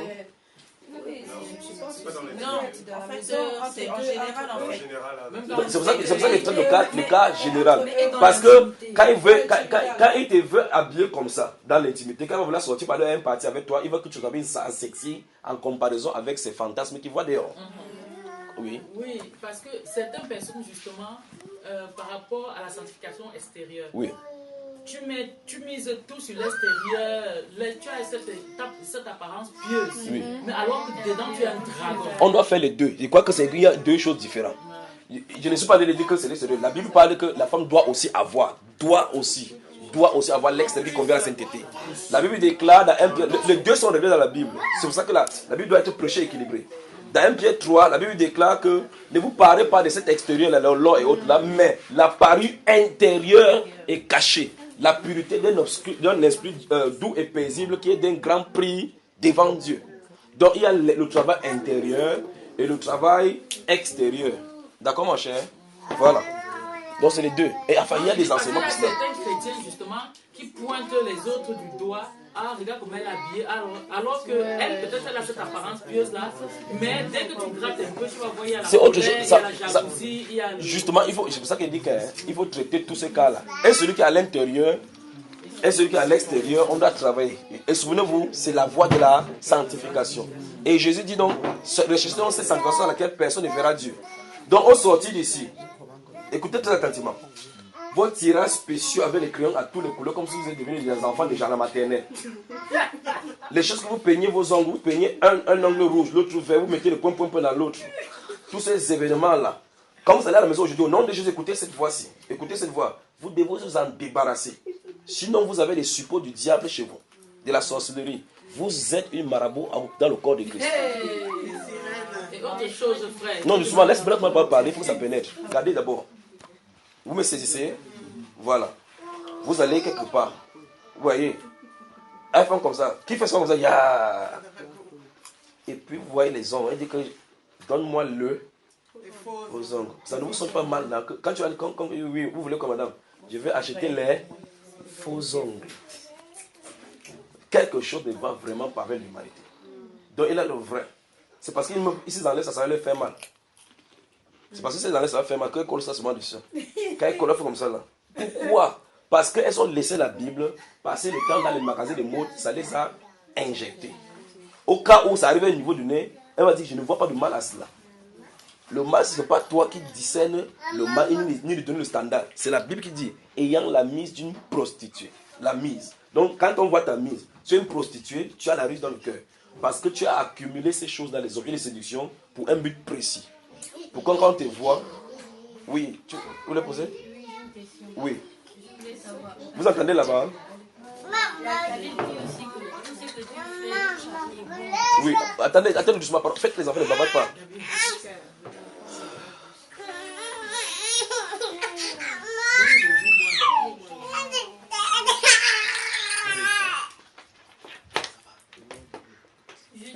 Donne-le-moi. Oui.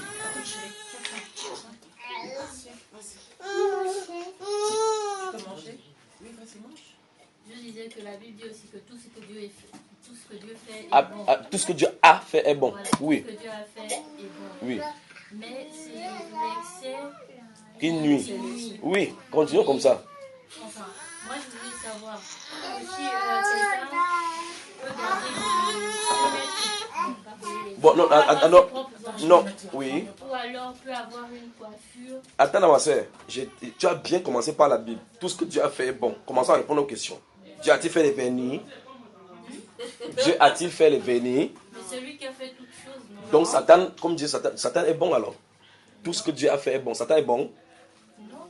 C'est au moins lui qui a fait Satan, on a vu ça. Dieu a-t-il fait les vernis? Tu as vu au commencement, Dieu créa les vernis? Non. Tu as vu au commencement, Dieu créa les faux cheveux? Non. Donc c'est pas lui qui a fait cela. Il y a clairement les objets du diable. Et vous allez remarquer que chaque fois, les choses, les objets que vous achetez, c'est en imitation du réel. C'est pour ça qu'on appelle ça artificiel. Parce que c'est en imitation du naturel. Nous sommes d'accord? Alors non, laisse tes ongles qui sont naturels, arrange comme tu peux arranger.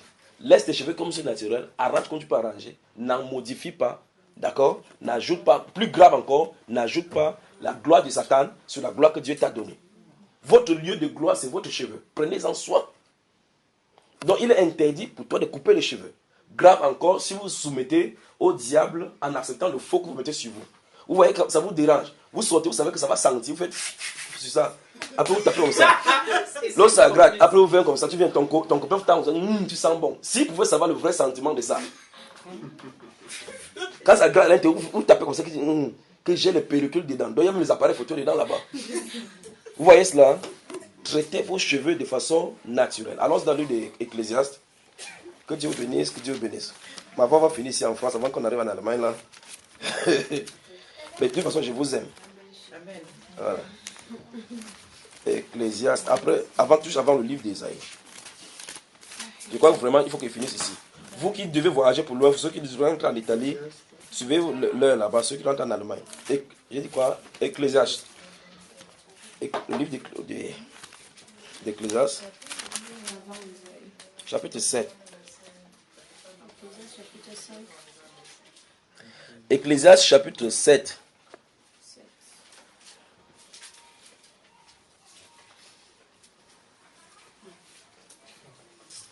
Vous notez le verset 17 et puis on va au chapitre 9.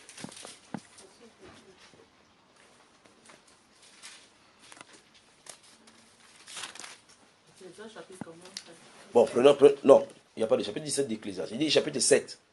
Vous voyez, le frère, ça a toujours un problème. C'est pas qui lui a donné la Bible, c'est qu'on a mélangé les choses là-dedans. Parce qu'il faut trouver les premières lettres du mot. Les premières lettres du mot. Ok, alors, de toute façon, Ecclésiaste, parce qu'à ce moment-là, les gens ne vont pas rentrer en détail aujourd'hui. Ecclésiaste chapitre 7.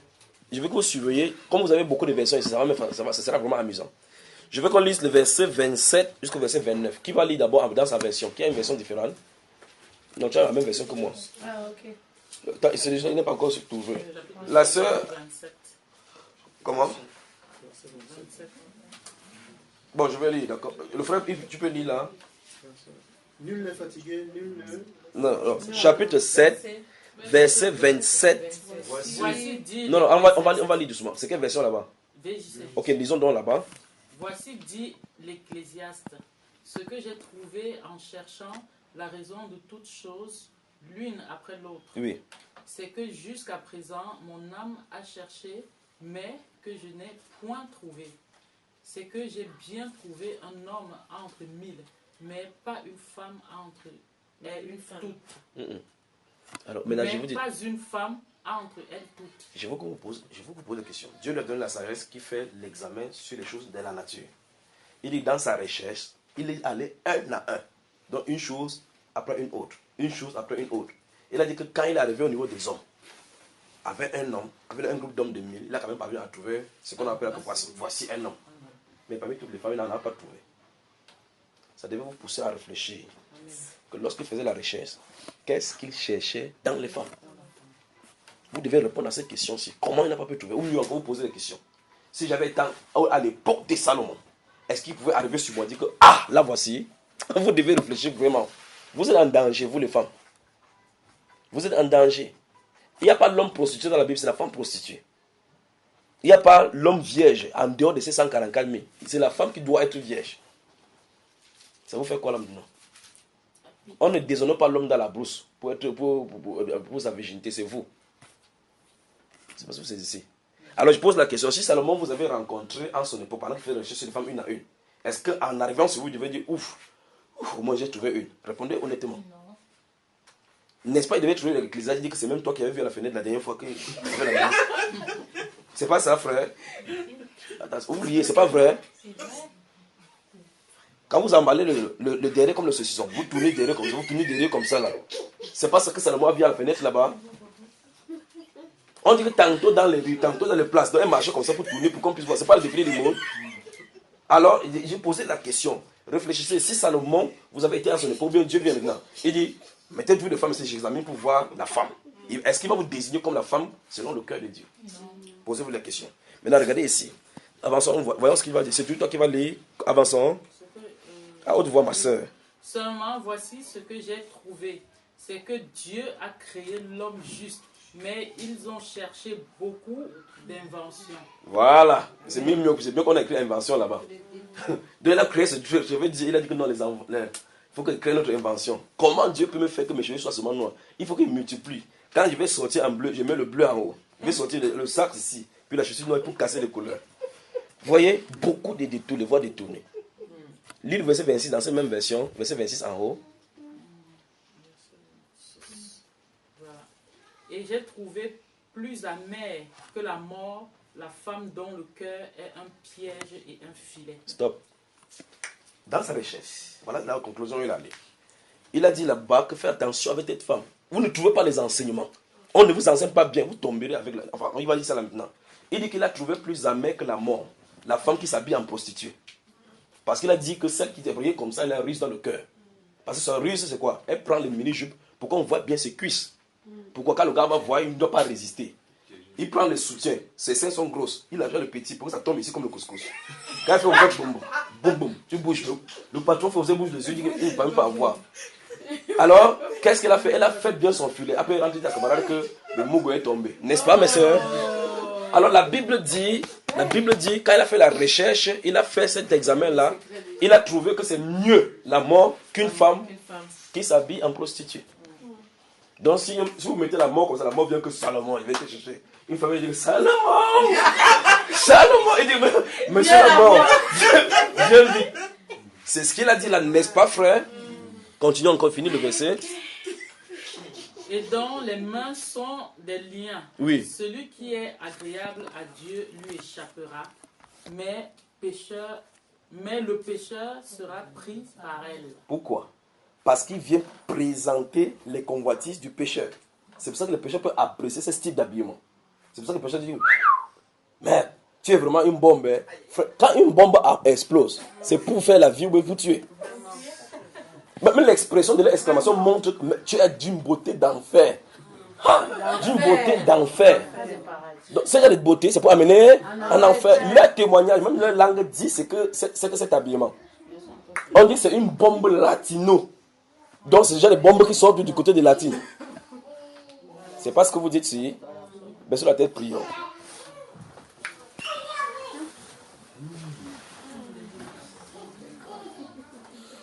Tendre Père, je sais que quand tu parles avec dureté, c'est pour les corriger.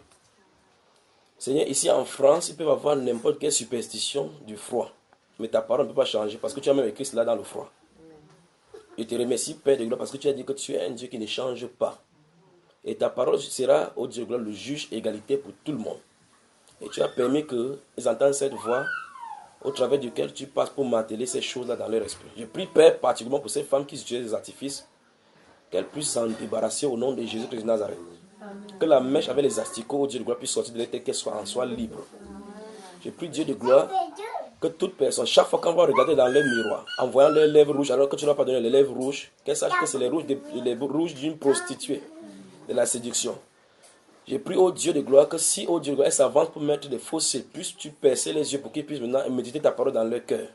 J'ai pris effectivement, Père, que si une, au Dieu de gloire, porte ses talons pour tordre les cheveux, que tu puisses casser afin qu'elle puisse marcher handicapée pour bien comprendre que tu es Seigneur. Je le prie sincèrement, Père de gloire, afin que tu les corriges au nom de Jésus. Je prie par-dessus tout que tu leur donnes de vivre dans la sainteté comme tu l'as exigé. Au nom de Jésus-Christ de Nazareth. Amen. Que Dieu vous bénisse.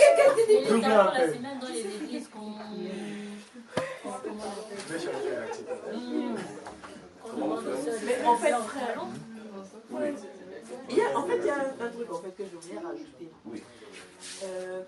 Tout ce que Dieu a fait, c'est bon, n'est-ce pas? Oui.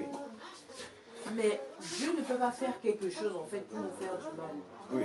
Vous aurez constaté que depuis que les mèches, les extensions sont arrivées, je ne peux pas compter, il y a énormément de personnes qui ont commencé à perdre leurs cheveux.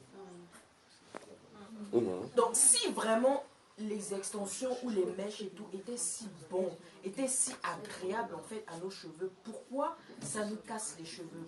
Pourquoi ça nous détruit en fait? Voilà pourquoi il y a même une femme, parce que moi je donne, enfin, j'ai une page Facebook où je dispense en fait beaucoup de conseils naturels pour entretenir ses cheveux au quotidien et tout. Donc il y a même une femme qui a dit comment supporter le fait de porter des extensions d'une personne qui est peut-être décédée ou de Dieu ou de déesse, les mettre sur tes propres cheveux en fait. Parce qu'il y a des cheveux qui sont... Parfois, ils récupèrent ça sur des cadavres, en fait. Ils récupèrent ça sur des je sais pas. Non, la seule laisse. Les chrétiens modernes disent qu'ils ont le pouvoir de chasser cet esprit de cadavre-là et mettre sur la tête. C'est terrible, seulement. Justement, c'est même pas... Enfin, déjà, ça détruit notre identité. Même, déjà, la Bible nous dit de ne pas modifier ce qui est... il n'y a rien à modifier. Il n'y a rien à modifier. Dieu nous a donné une nature de cheveux crépus.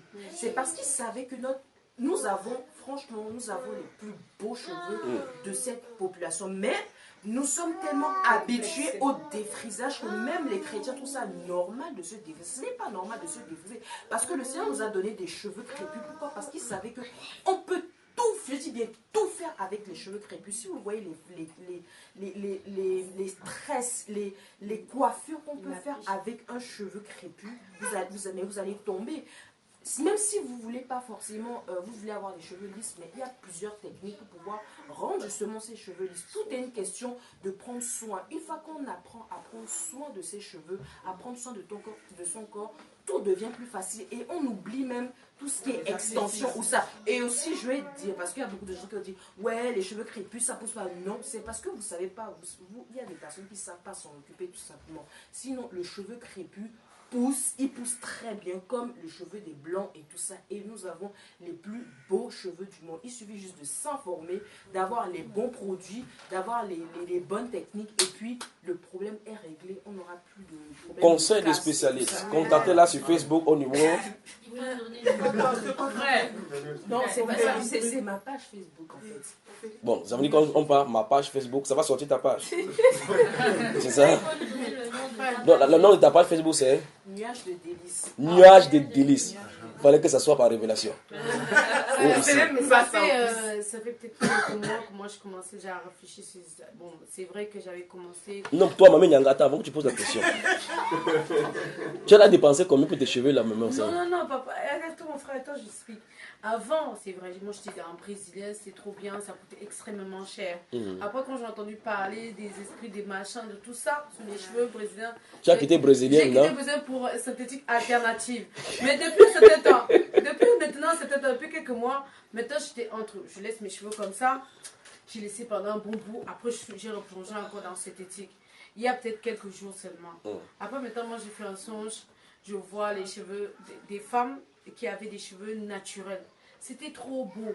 C'était trop beau. C'était tellement beau. Et puis, il y avait une autre qui vendait un produit pour les rendre souples. C'était pas du... Pardon. Oh là là. Mais juste là, quand tu as fait depuis ces jours-là, tu as comment laissé la descente sur la tête? J'ai zappé un peu. C'est peut-être parce que j'avais pas encore... C'était pas assis à moi. Maintenant, vous avez entendu l'instruction aujourd'hui? Aujourd'hui. Après, j'ai dit, moi aussi, je vais mettre, je veux qu'on me le donne. Et puis, il m'a dit, ouais, comme les tiens sont longs, ça va faire comme ça va faire des ondulations. Ça va friser. Alors maintenant, ma soeur, tu es assise à côté des nuages de quoi? Des délices. Montre les nuages de délices là. Ouais, je voulais dire, parce que j'ai deux questions. Oui, prenons les questions là. Donc, la première question, c'est que quand on parle... Écoutez très attentivement ici. Quand on parle des mèches, oui. Si peut-être moi je décide de ne plus en mettre, oui. Et comme je coiffe, et oui. que voilà que je dois coiffer oui. une personne avec les mèches, donc la personne qui va me voir quand je coiffe avec les mèches, je refuse. C'est-à-dire par exemple que tu ne peux pas mentir, mais tu peux donner ton papier à quelqu'un de travail pour qu'il ne lui pas mentir. Donc là c'est clair, je ne deuxième, plus, je peux pas... Deuxième question. Deuxième question alors. Donc ça veut dire que tu sais que ceci te fait du mal. Tu donnes à une autre personne. C'est ça? Voilà, donc là, j'ai ma réponse. Et par rapport. il y a Non, une ou bien, histoire- je ne pars pas en boîte de nuit, mais je vous joue ma boîte de nuit quelque part, quelqu'un gère. Où les gens y vont. Hein, ma soeur? Voilà, donc Avançons. je laisse plus quelqu'un avec les mèches alors. Et, Soyez radical. Soyez quoi? Radical. Avançons. et la deuxième question, c'est au niveau du pantalon. Parce Oui. que c'est vraiment quelque chose qui pose vraiment le problème. Parce que quand on Vous voulez dit- vous voulez que je parle? Parce que quand... Non, laisse ce qu'on dit. Parce qu'on va toujours dire des choses. Je parle? Tous ceux qui ont le pantalon, levez-vous. Non, Pas les hommes. non, remarquez, il dit tous ceux qui ont les pantalons, levez-vous. Même les hommes. Il me dit tous ceux qui ont les pantalons, levez-vous. Mais c'est le pantalon. Donc, c'est la jupe là que tu as portée. Oui. Ok. Moi, j'ai pris parce que j'ai dit amen. C'est vous qui me revenez dedans. Donc, il n'y a pas de problème. Je suis votre serviteur. Vous avez remarqué que dans les gares, et les places de. Et les places. Vous avez moi maintenant. C'était passé comme ça. Je peux parler maintenant. Je recommence encore. Vous avez remarqué que dans les gares et les endroits où il y a les toilettes publiques, on met les dessins là-bas. Il y a quel dessin et quel dessin? La robe et le pantalon. Si vous êtes tous comme ça, là, vous allez là-bas, vous les voyez. Vous tous vous entraînez dans le même lieu. Non. Je ne comprends pas où il y a la jupe. Quand quelqu'un dit que la nature elle-même vous enseigne. Veuillez vous asseoir.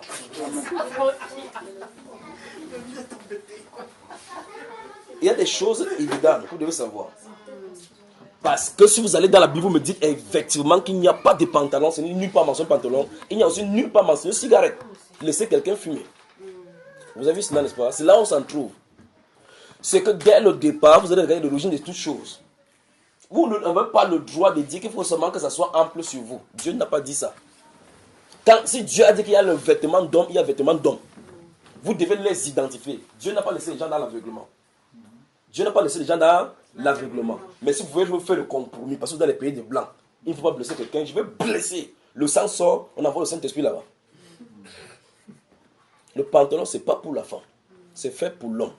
Parce que votre journal dit clairement, c'est dans votre loi ici en France, que jusqu'au 13 février 2013, il était interdit ici à Paris de porter le pantalon. Et c'est à votre journal qu'on a vu ça. Vous voyez qu'on voit ces lois-là. Vous voulez plus qu'on voit, hein? C'est bon, hein? À la mairie même, frère. Oui. Quand on passe à marier, là. Oui. Voilà. Oui. Maintenant, je vous pose la question. Quand vous habillez en pantalon, si vous tournez ici, les femmes ici, les hommes qui sont là, on va parler de le cabas, vous allez suivre. Les hommes portent même déjà les jupes. Hein. Qui portent? Même eux, ils sont dans le problème. C'est pas. Écoutez. Alors, vous allez dire que. C'est pour ça que j'en arrivais. On vous dit, les Écossais vous disent c'est leur culture. Dieu n'a pas dit que quand une culture de juif, laissez-les tranquilles. Il a dit que tout homme.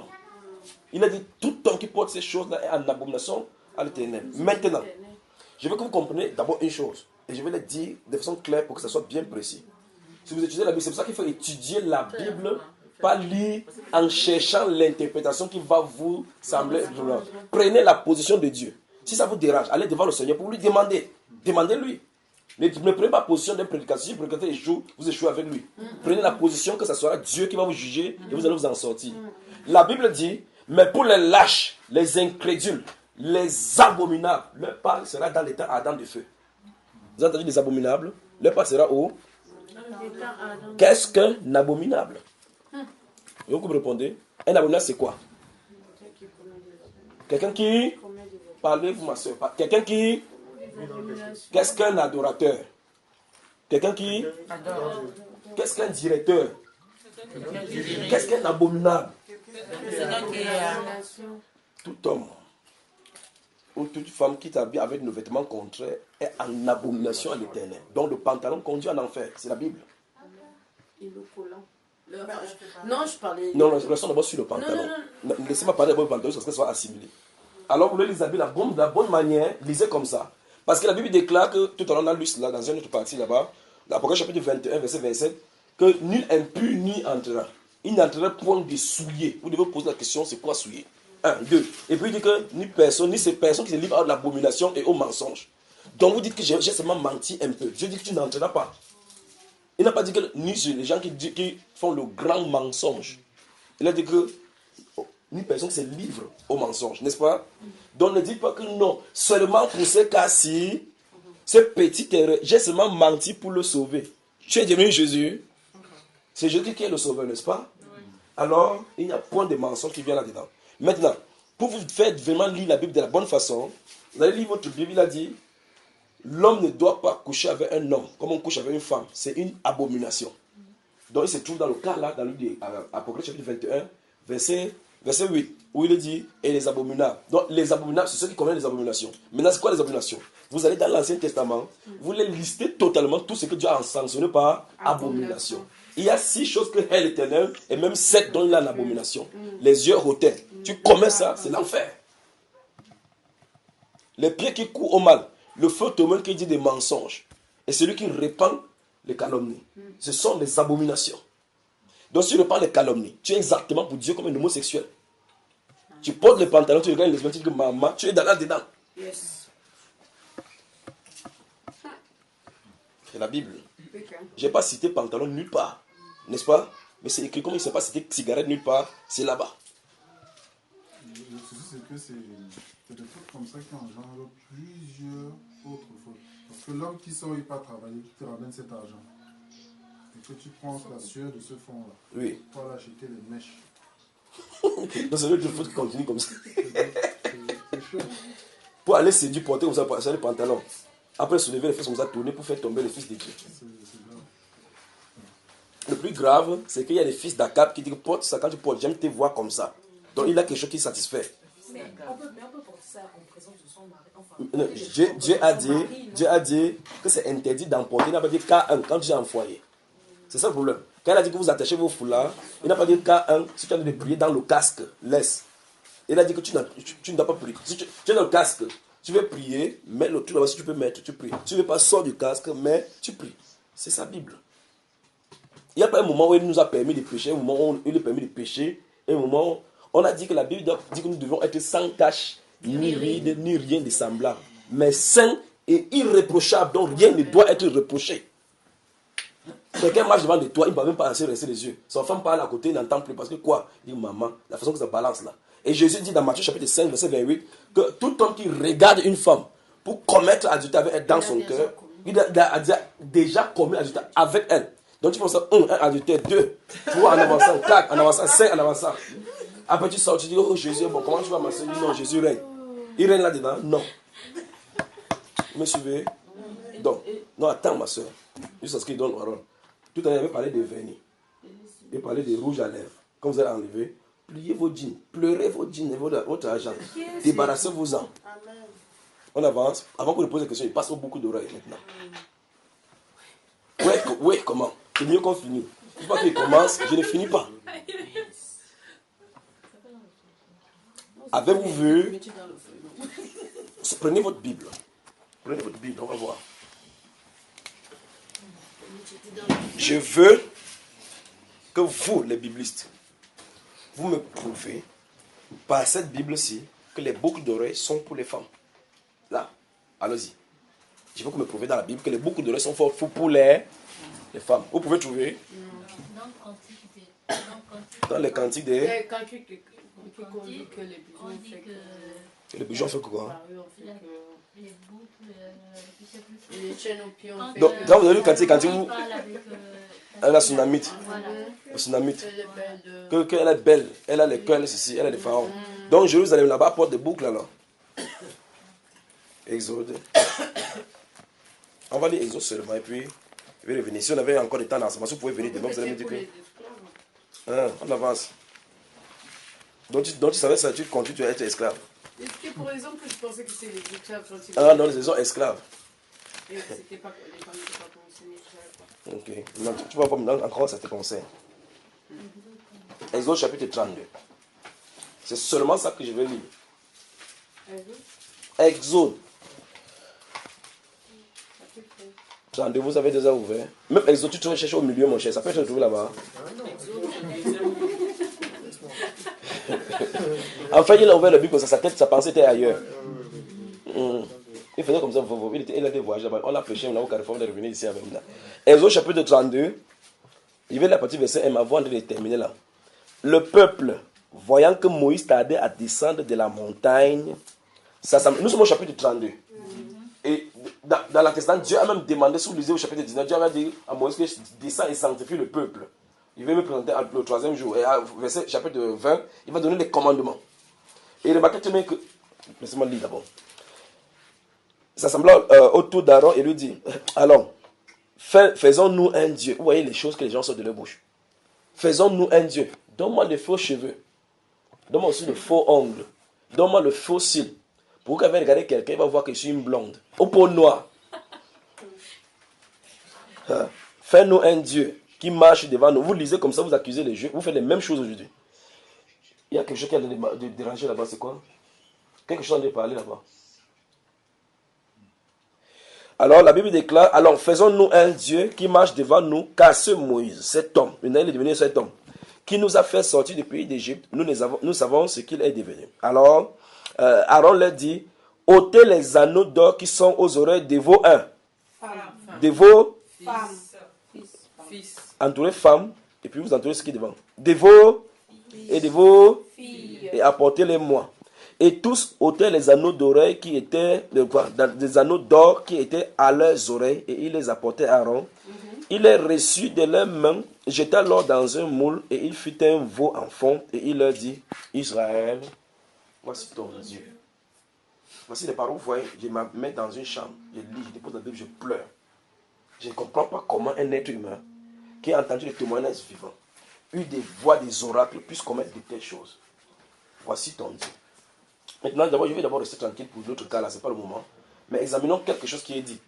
Le Saint-David vient nous donner le renseignement qu'en réalité, quand il traînait depuis l'Égypte pour sortir, les hommes et les femmes, les grands et les petits avaient les boucles d'oreilles. Alors dites à vos prédicateurs qui disent que les boucles d'oreilles ne savent pas, ça ne dérange pas, dites-leur d'emporter. Parce que la Bible dit que les hommes ici en avaient. Les enfants, les femmes, les garçons et les filles et les femmes, mais pas les hommes, pas les femmes. On relit encore. De vos fils, là, de vos fils et oui, de vos filles. Oui. Les fils de qui? Les femmes. Les fils d'Israël. Dont les hommes et les femmes et les enfants emportés. C'est ça. Alors si vous accouchez vos enfants, si c'est un garçon, percez les oreilles, mettez le boucle. Vous accouchez les filles, vous percez, vous mettez le boucle pour être conforme à la Bible. Vous êtes avec moi, n'est-ce pas? Il y a des femmes qui font ça même. Qui font les boucles sur les... Ça montre encore quand même qu'elles sont dans le désert. Avec les tresses, donc quand tu le vois apparemment, tu peux savoir. Non, c'est que c'est là encore plus conforme à la Bible que vous autres. Ils sont encore dans le désert, ils arrivent. D'accord? Alors, la Bible doit nous révéler, en nous posant une question, que pourquoi percez-vous vos oreilles? Je veux que vous me donniez une explication claire. Pourquoi vous percez vos oreilles pour mettre la boucle? Je veux que vous expliquiez. Non, ça c'était... On va, attendez. Doucement. D'après la Bible, je veux que vous me montrez pourquoi vous percez vos oreilles pour mettre des boucles. Le pourquoi, bibliquement. Donc Dieu n'a pas créé bon. L'autre avait dit que tout ce que Dieu avait créé était bon. Je crois que c'était pas bon. Ecclésiaste nous dit que tout ce que Dieu a fait, rien ne doit y être ajouté, ni être retranché. Ce qui est courbé ne doit pas être... C'est pas ce qui est écrit. Et Dieu dit, la Bible dit que Dieu agit ainsi afin qu'on le craigne. Donc s'il a courbé, il a décidé de courber. S'il a redressé, il a décidé de redresser. Il agit aussi pour qu'on le craigne.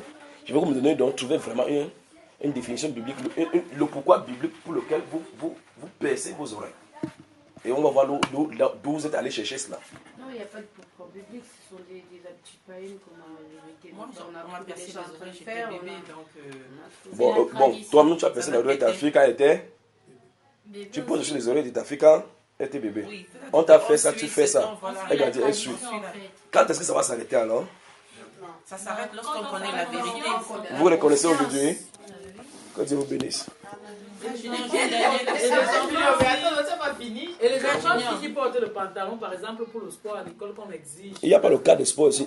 Écoutez très attentivement, faites attention je veux que vous fassiez attention au style de questions que vous posez. vous êtes vouloir dire, Dieu ne s'était pas trompé de mettre cas au cas. Non, mais je dis... Regardez très attentivement. Dieu a dit, il est abomination pour une femme d'en parler. Si votre fille est une femme, ne portez pas. Si ce n'est pas une femme, portez. Parce qu'on a dit pour les femmes. Je ne sais pas si vous comprenez. On a dit les femmes. Parce que les femmes ont des formes qu'elles ne doivent pas présenter dans cela. C'est pas ce que c'est ici. Et vous portez, vous savez que c'est pour votre forme.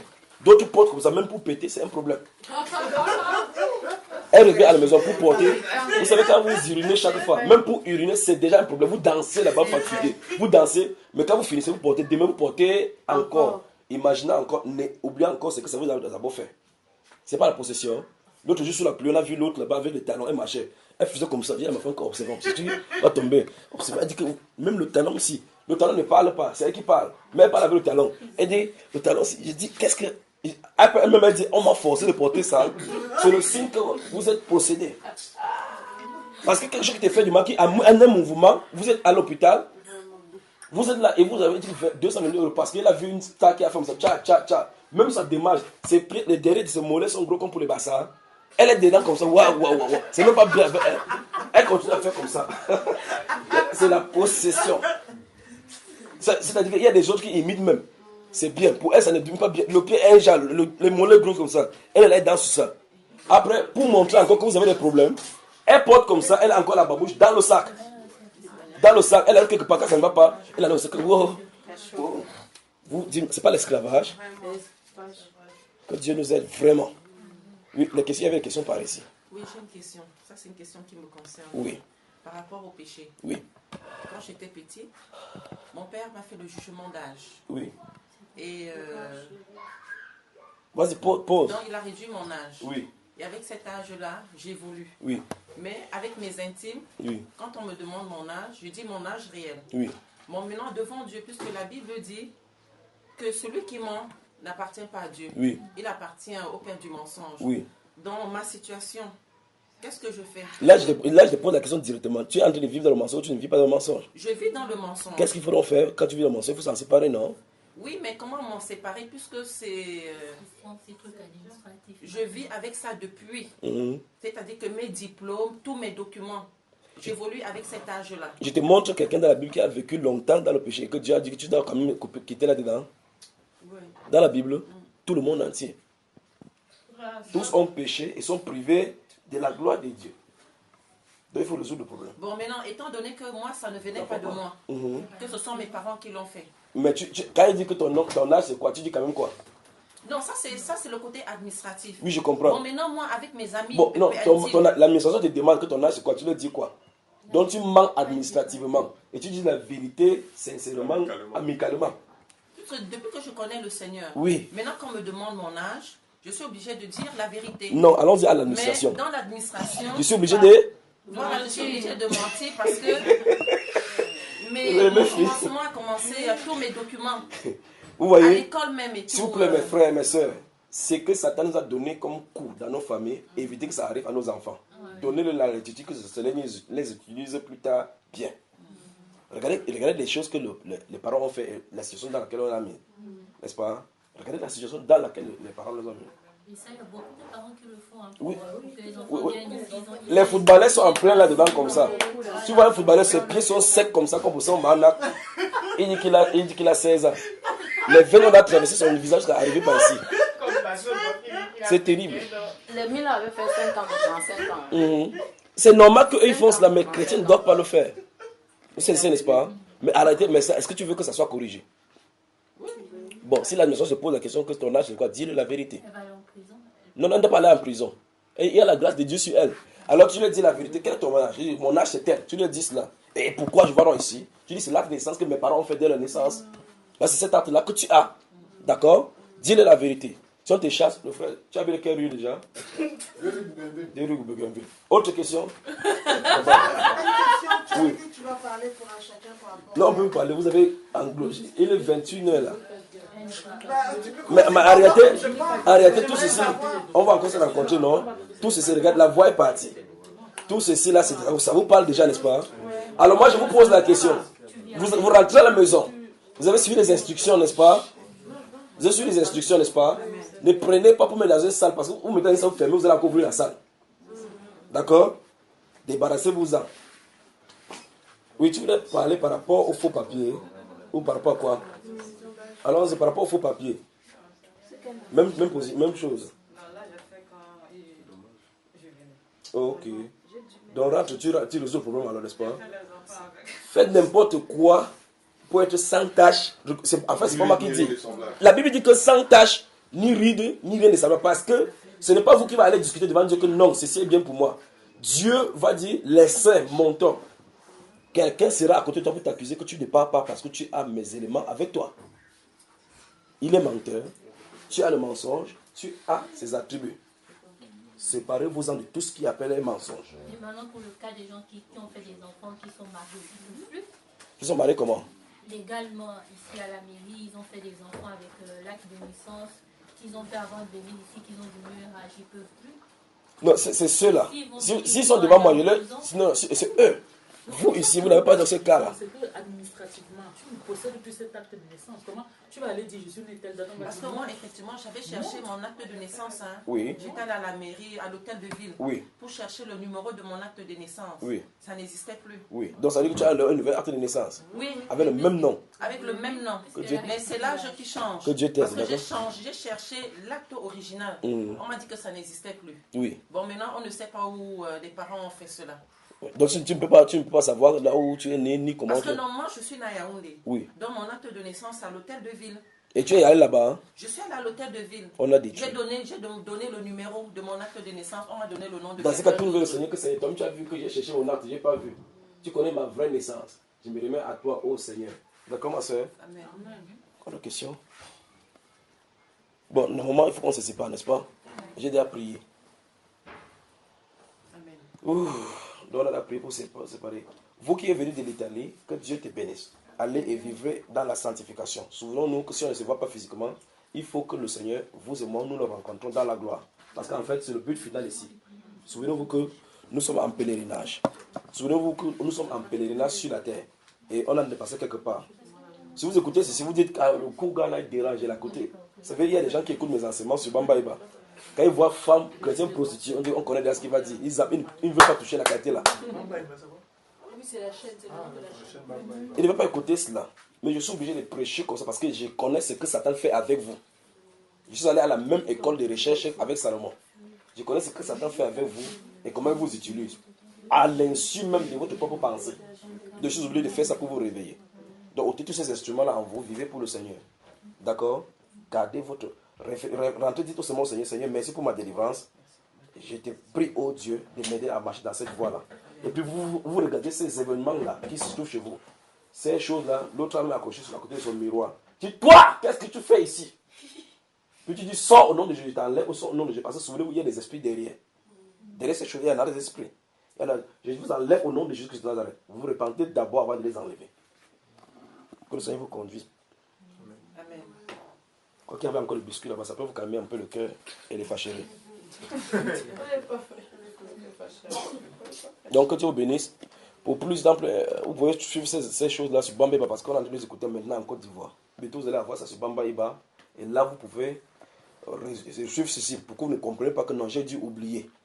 Ça sera posté sur Bamba Iba et puis vous aurez tout cela en boucle là-bas. Si vous me haïssez, je vous aime. Si vous voulez plus me voir, on se verra de toutes les façons.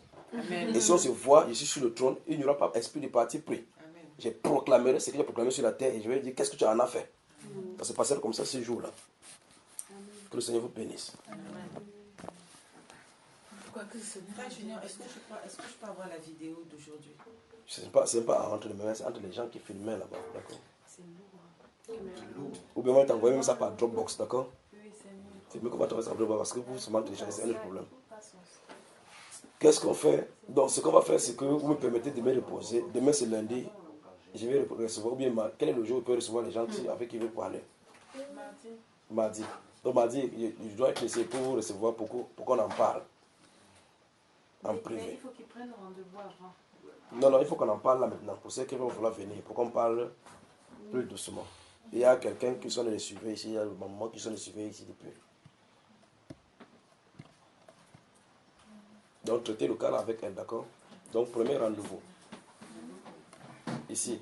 Moi, peut-être que je vais prendre rendez-vous. Premier rendez-vous. Si elle peut, mais comme on travaille et tout. Premier rendez-vous. Donc, ça dépend de vous. Jeudi matin, je serai sorti de Paris. Il dit premier rendez-vous. C'est ça que je lui ai dit. D'accord? Tu viens. La dernière fois, il t'avait dit qu'il y a une femme qui est déçue. Ça ne t'a pas posé de problème?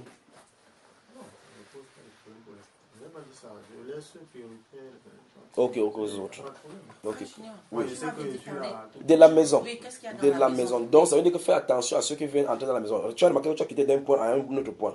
Donc, ne fais pas pénétrer n'importe qui dans ta maison. Dieu veut que ça soit un cadre pour toi et pour lui. Qu'est-ce qu'il en est? Non, on ne peut pas répondre à tout aujourd'hui. D'accord. Ne fuyez plus les enseignements de Bamba et Baba, d'accord? Non, on s'enfuit. Ne fuyez plus. C'est pas tout le monde qui est au courant.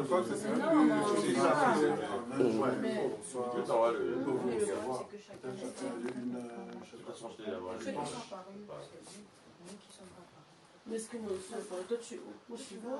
Je suis à Rennes. Moi, je vais à... Non, moi, je vais à Poissy. Oui. Je suis à Poissy. C'est sur le chemin de Versailles? Oui, c'est sur le chemin de Versailles. Bon, tu vas encore attendre. Vous allez encore patienter? Moi, je peux patienter. Ok, il n'y a pas de problème. Parce que déjà, il y a des gens qui sont allés en Allemagne. Ceux qui sont allés en Italie, il faut qu'ils partent parce qu'ils doivent rattraper les moyens de transport. C'est ça, non? Oui, c'est ça. Comment? En fait, je l'ai dit d'une certaine façon ici, par rapport à ces choses-là, c'est... Mais quelle est la décision que tu vas prendre maintenant? Comme tu rentres là, qu'est-ce que tu vas en faire maintenant? Par rapport au mignon. C'est difficile, n'est-ce pas? Non, là, il n'y a pas de discussion. Il faut aller foncer droit. Tu dis partenaire de péché. Je suis maintenant partenaire saint, d'accord? Et j'attends mon partenaire sanctifié. C'est choquant, mais c'est ça. Vous devez en résoudre ça. Vous essayez de tourner, enfin, de toute façon, il y a une conséquence. De peur qu'il ne t'arrive rien de pire. Vous entendez cela? Donc, il faut faire attention. Mais il y a une chose. Quelles que soient les difficultés qui arrivent dans la vie, parce qu'il y a des gens qui disent, je suis dans la position parce que je n'ai pas où vivre. Ça ne doit pas vous en sortir. Parce que si tu souffres, tu n'es pas le premier à souffrir sur la terre. Faites confiance en Dieu. Si vous dites les étapes où je suis passé avant de rencontrer cette belle femme que Dieu m'a donnée. Amen. Il vous a dit, quand Salomon, s'il y avait une femme sur la terre, si elle était sur la terre, quand Salomon faisait la recherche, à la troisième femme, et c'était ma femme, il devait arrêter ses recherches.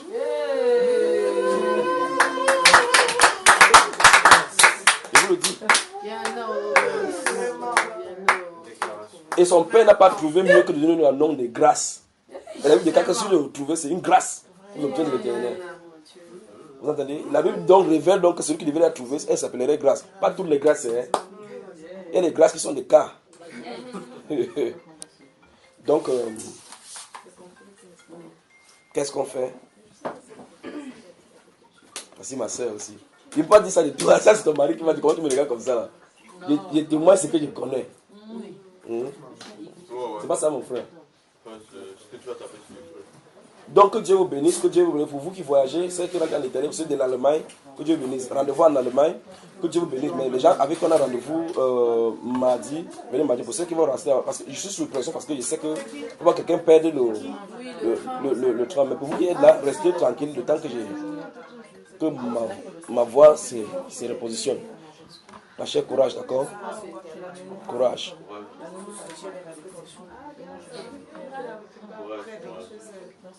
Qu'est-ce qui est dur?